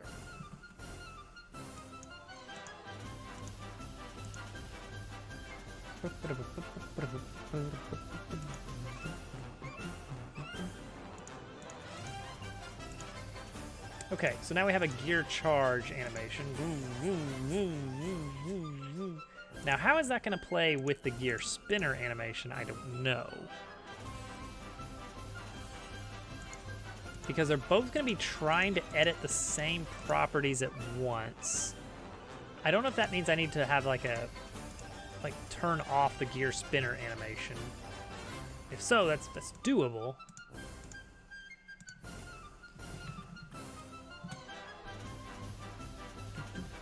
So let's see. So the way to do this is apparently you go here, do that.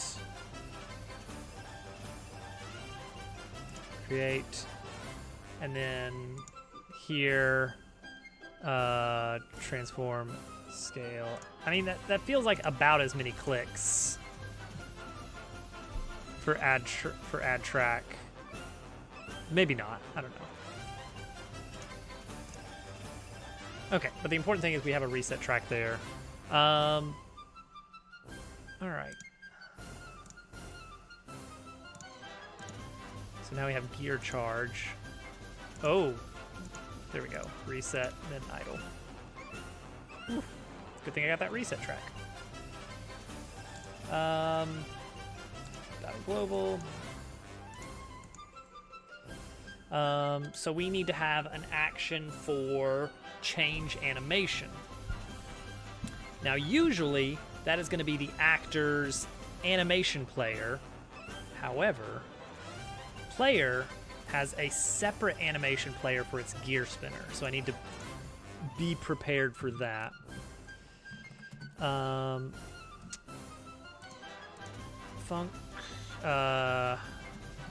Change animation. Actor. And this is just going to be a, like, immediately done kind of thing. I think. Is it? I don't know. Actor, animation name, and optionally, the player, animation player name. Which by default, our pattern is that we're just going to be calling it animation player typically, but it's not always that.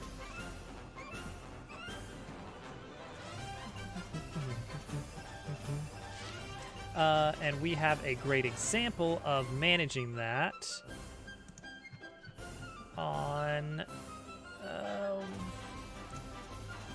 Reset Animation 2. That's the one. This guy right here.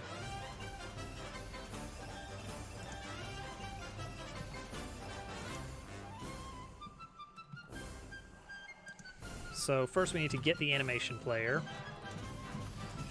That is actor.getNode.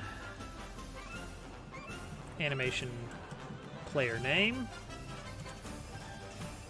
Assuming that we get an animation player back, we can use the actor's reset animation to... No, we don't want to do that because we have different... We might have a different player that we're looking at. But it's the same general code, so we'll just recycle that.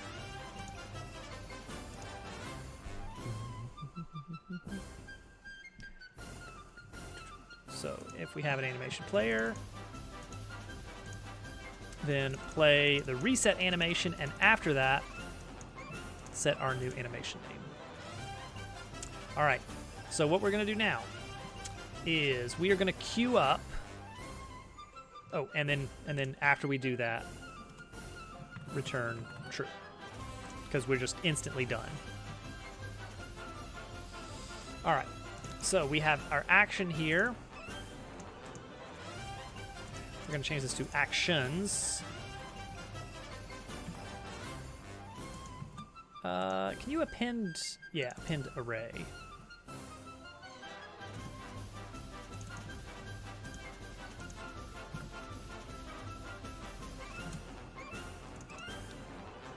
We're going to bind change animation for player. Change it to charge gear, is I believe what we called that. No, gear charge. Aha.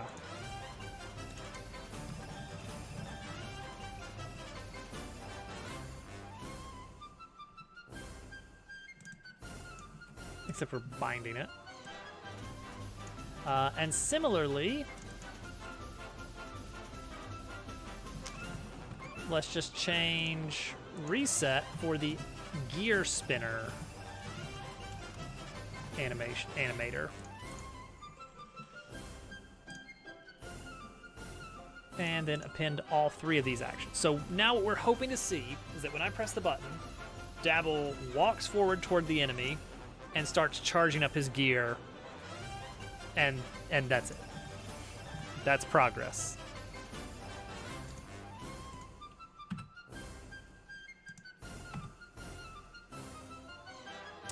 He did not start charging up his gear.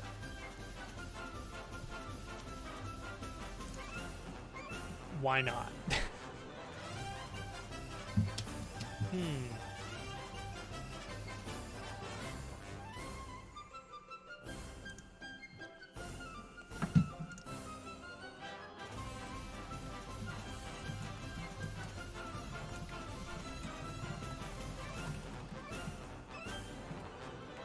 This. No. Finished. The other two kicked off, one after the other.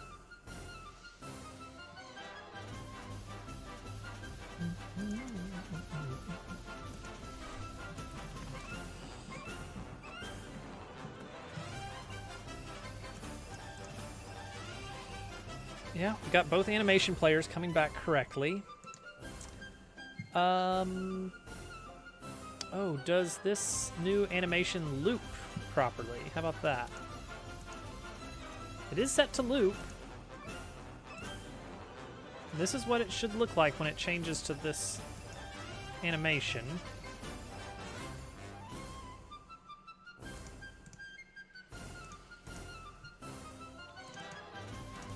It's supposed to play reset. Then after it finishes, play animation name. All right, let's try something different then. Just temporarily, as a test, is not bother with the reset business, but instead just immediately play the requested animation name. Gear charge. Gear charge. Gear charge. Yeah.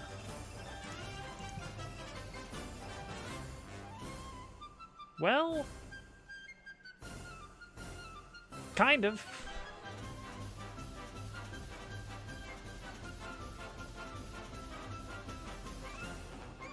His gear is not a spinning.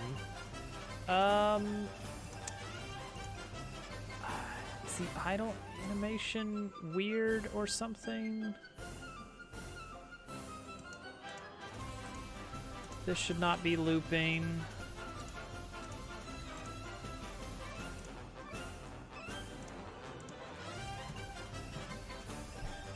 Huh.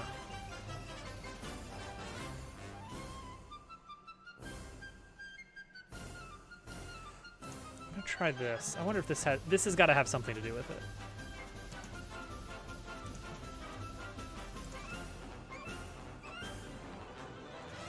No. Also, his head is very steady. Is that what that animation looks like?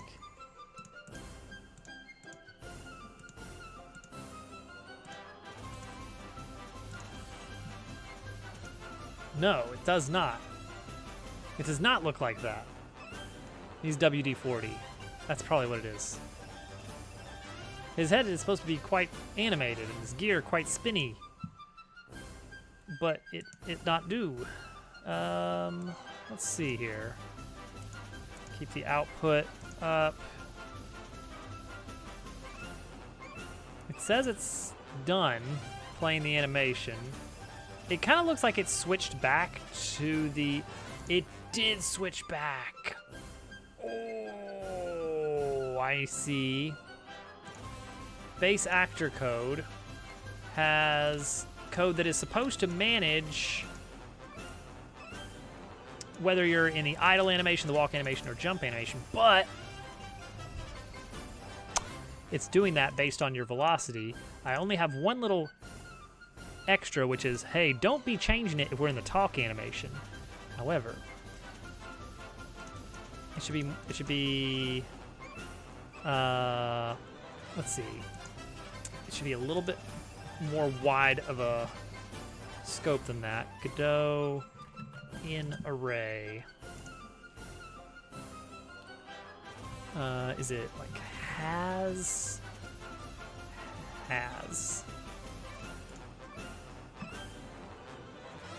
Okay, if we're already in idle, walk, or jump,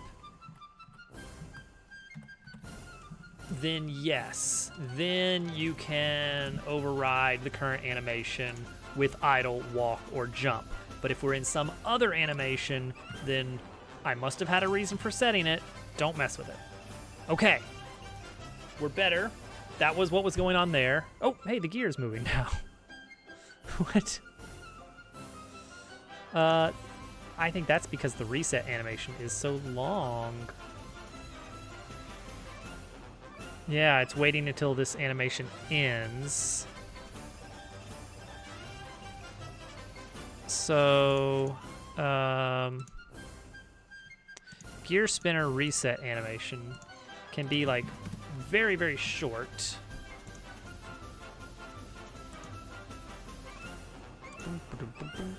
Okay, and now let's get rid of this and switch back to this. Get rid of that. Switch back to this. Get rid of these prints.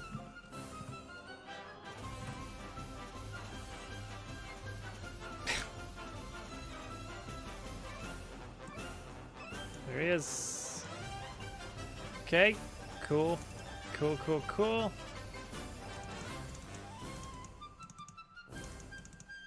Set next.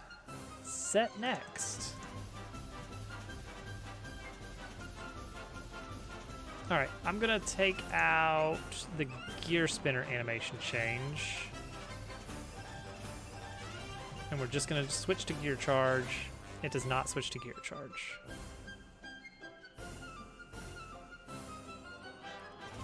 It just stopped.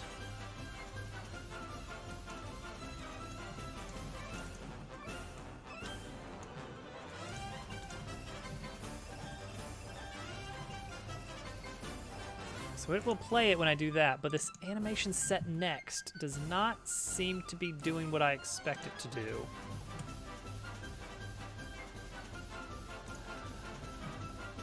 So this is supposed to be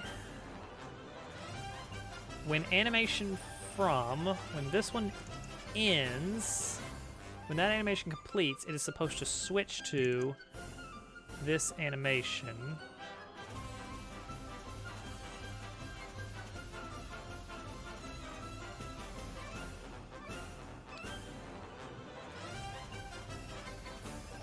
Huh.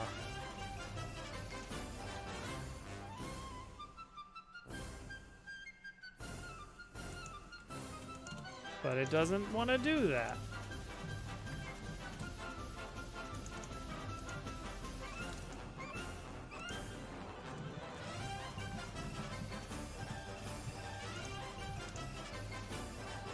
It knows it's supposed to go into gear charge next. After reset finishes. Is reset not finishing? For some reason? It's not a looping animation.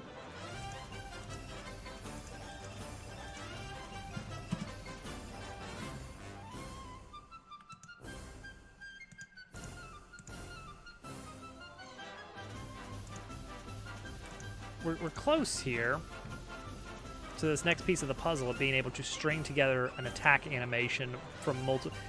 The whole idea that we're working on here is we want to be able to build out attacks as a series of steps. And I want to build these little modular pieces of code that I can queue up and say, do this, then do this, then do this. So we got to make sure these pieces individually work correctly. Like that's the whole point. I do need to go to bed soon. Actor, get node, animation. Okay, so we've got our animation player. It is properly playing the reset animation, I think. But animation set next just doesn't want to...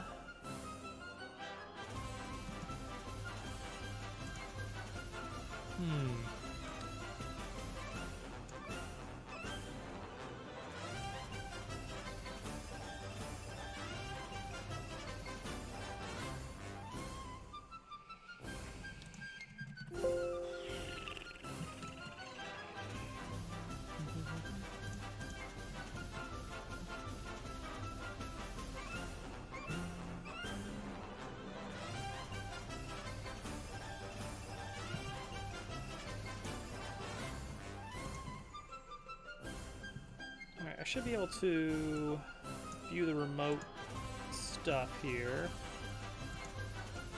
and look at the player animation player and view, I don't know what. Thought I might be able to view its current animation. I can change its current animation. Actually, that's a decent idea. Just open it in the inspector. Let's look and see what it's currently doing. All right, current animation is nothing. Ooh.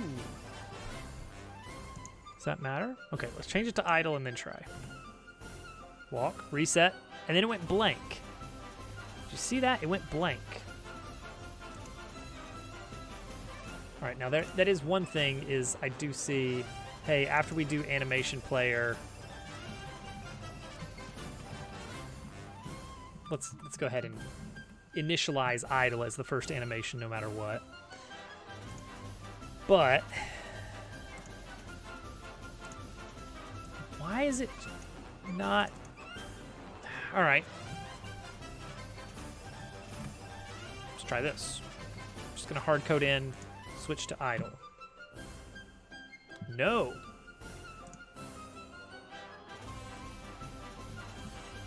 Huh.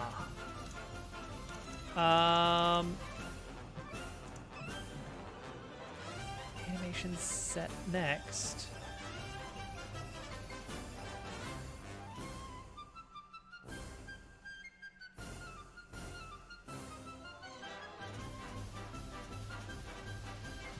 Can I add a handler or a signal to the animation here?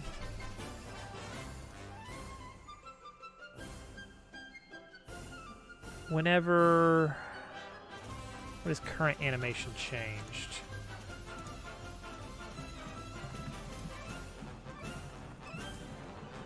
emitted when current animation changes. Current animation being what? The key or the... Oh, hang on. What's the difference between animation changed? Emitted when a cued animation plays after the previous animation finished. Sure.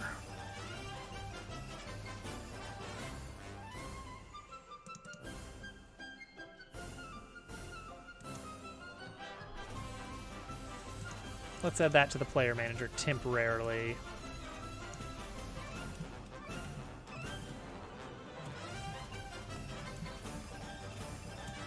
Perfect. Beautiful.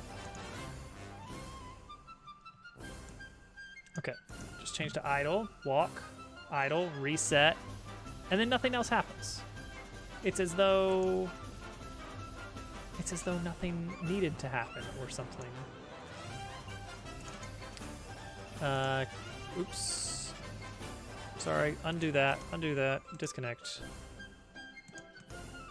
Disconnect all. Alright. I meant to put that on player manager. Alright. Print old name. Print new name. And then let's try it again. Idle walk, idle reset, nothing else. I'm not getting another signal after that.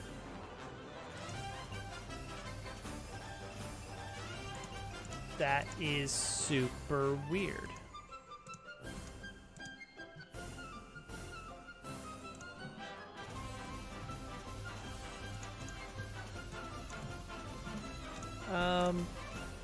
Huh.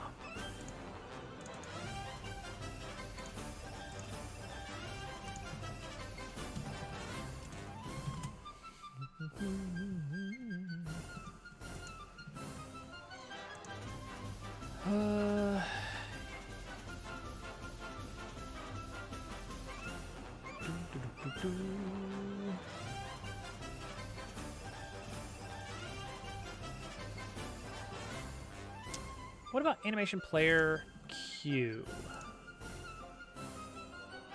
Oh, whoops! I want Godot. Animate. I want Godot 4 animation player. Okay. What is Q? Q's the animation plays back for once the current one is done. That's probably what I want then over this set next business. Let's try it. Let's try it. Oh my gosh, it works now. Why not? Okay, so this is a much better use case than this reset. I don't know what the issue was there.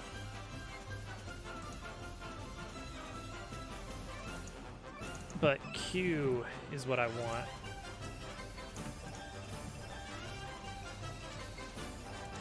Okay, let's take another look. Yeah. Wait, hang on.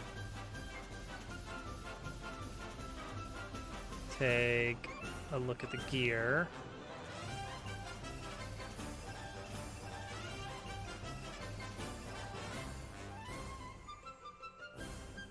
Ah, I didn't remove. Here we go. Make sure to undo the gear spinning, the default gear spinning stuff.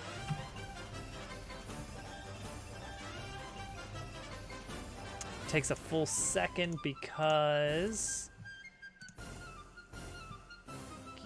spinners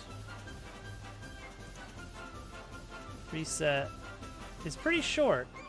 I don't feel like that should take that long. Just saying. Doesn't feel like that should take that long. Can I change the priority of these? Do these have a processing priority? Looks like they kind of do.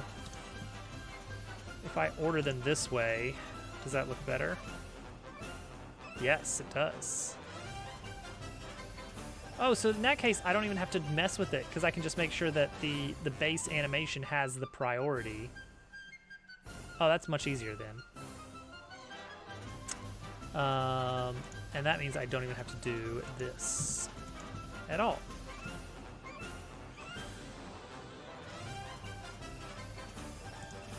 Now I do want to have a slight blend time. Ever so minor. Whoa. Sorry? Say that again, buddy?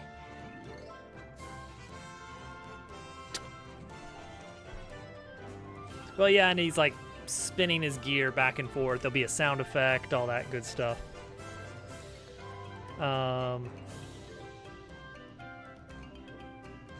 What was the what was that animation switch?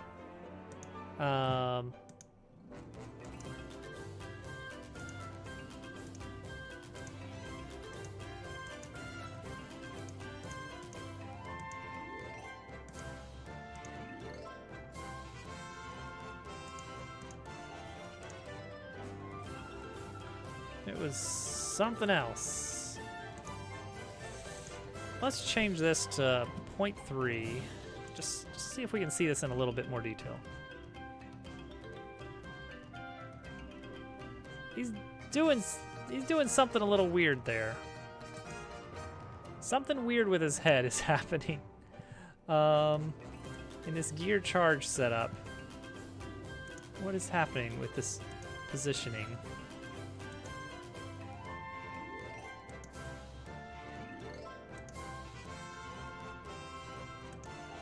Why is his head rotated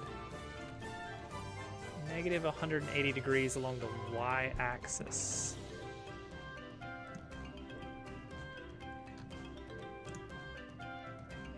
Ah, because his default. Well, I guess that shouldn't matter though. It's still. In fact, there's no change in rotation here between these two.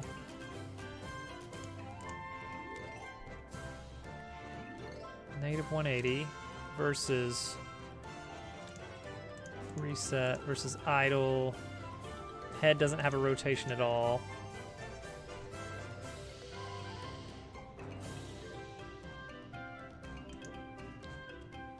Huh.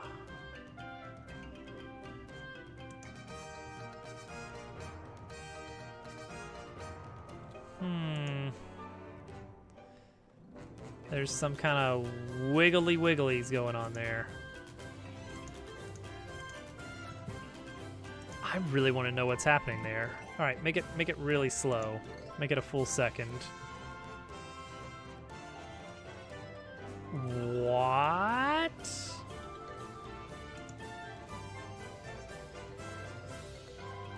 Whoa.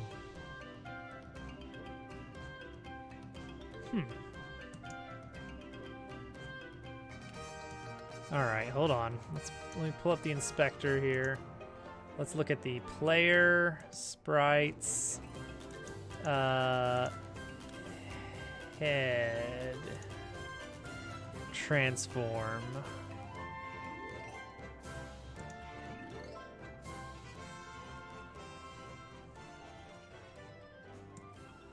Okay, currently it's at 0.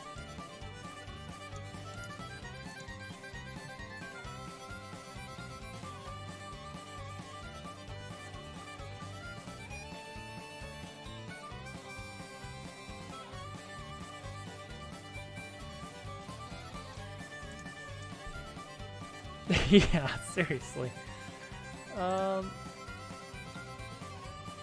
There's something suspicious going on here.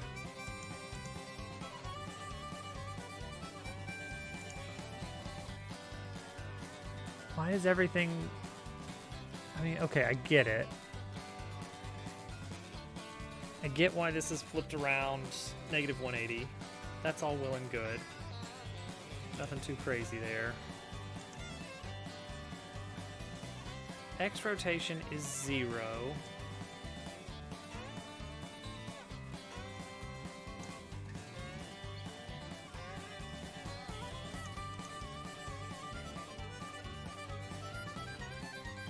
Whoa, whoa, whoa, whoa, whoa, whoa, whoa, whoa. It's the reset. It's the reset animation. In the reset, X is at 180 degrees for the head, but why? Why is it upside down? Did I do that? Is that supposed to happen? I don't think so.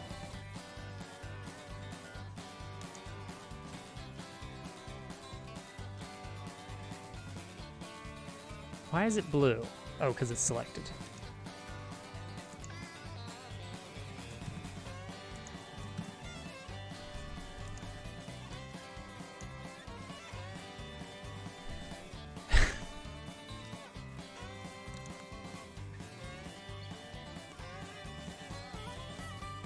Huh.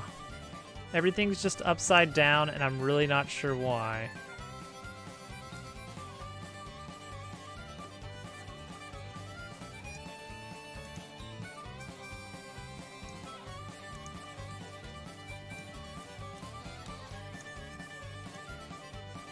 Okay.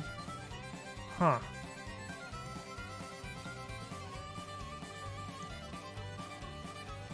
Huh.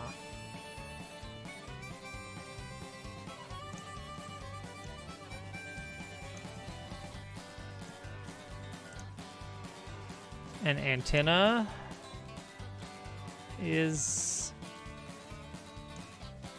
not flipped at all.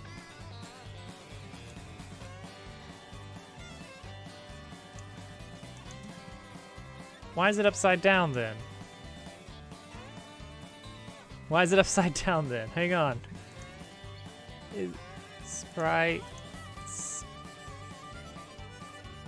Sprites aren't flipped. Body is fine.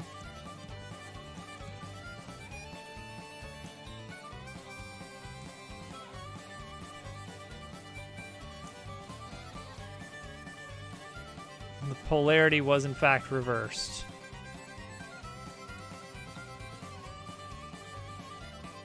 Why is everything upside down?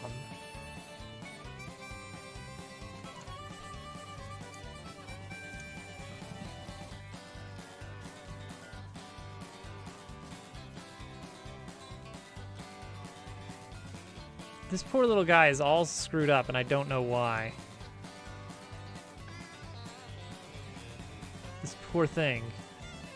Okay. Save it. Fix it as I have time.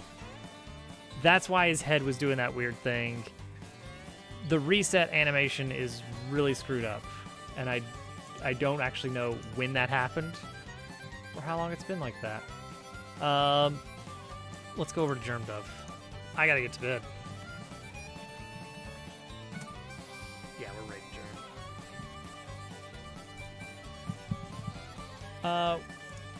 Decent progress tonight. We've got the basic queue system set up.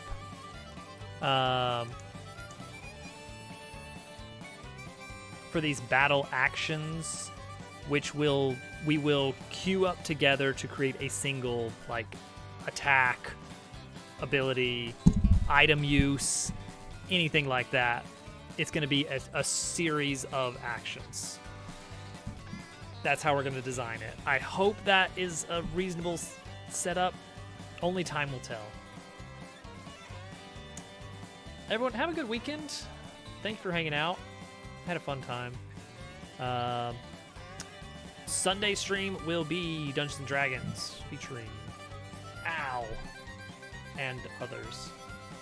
I'm sure we'll all get along and have a great time.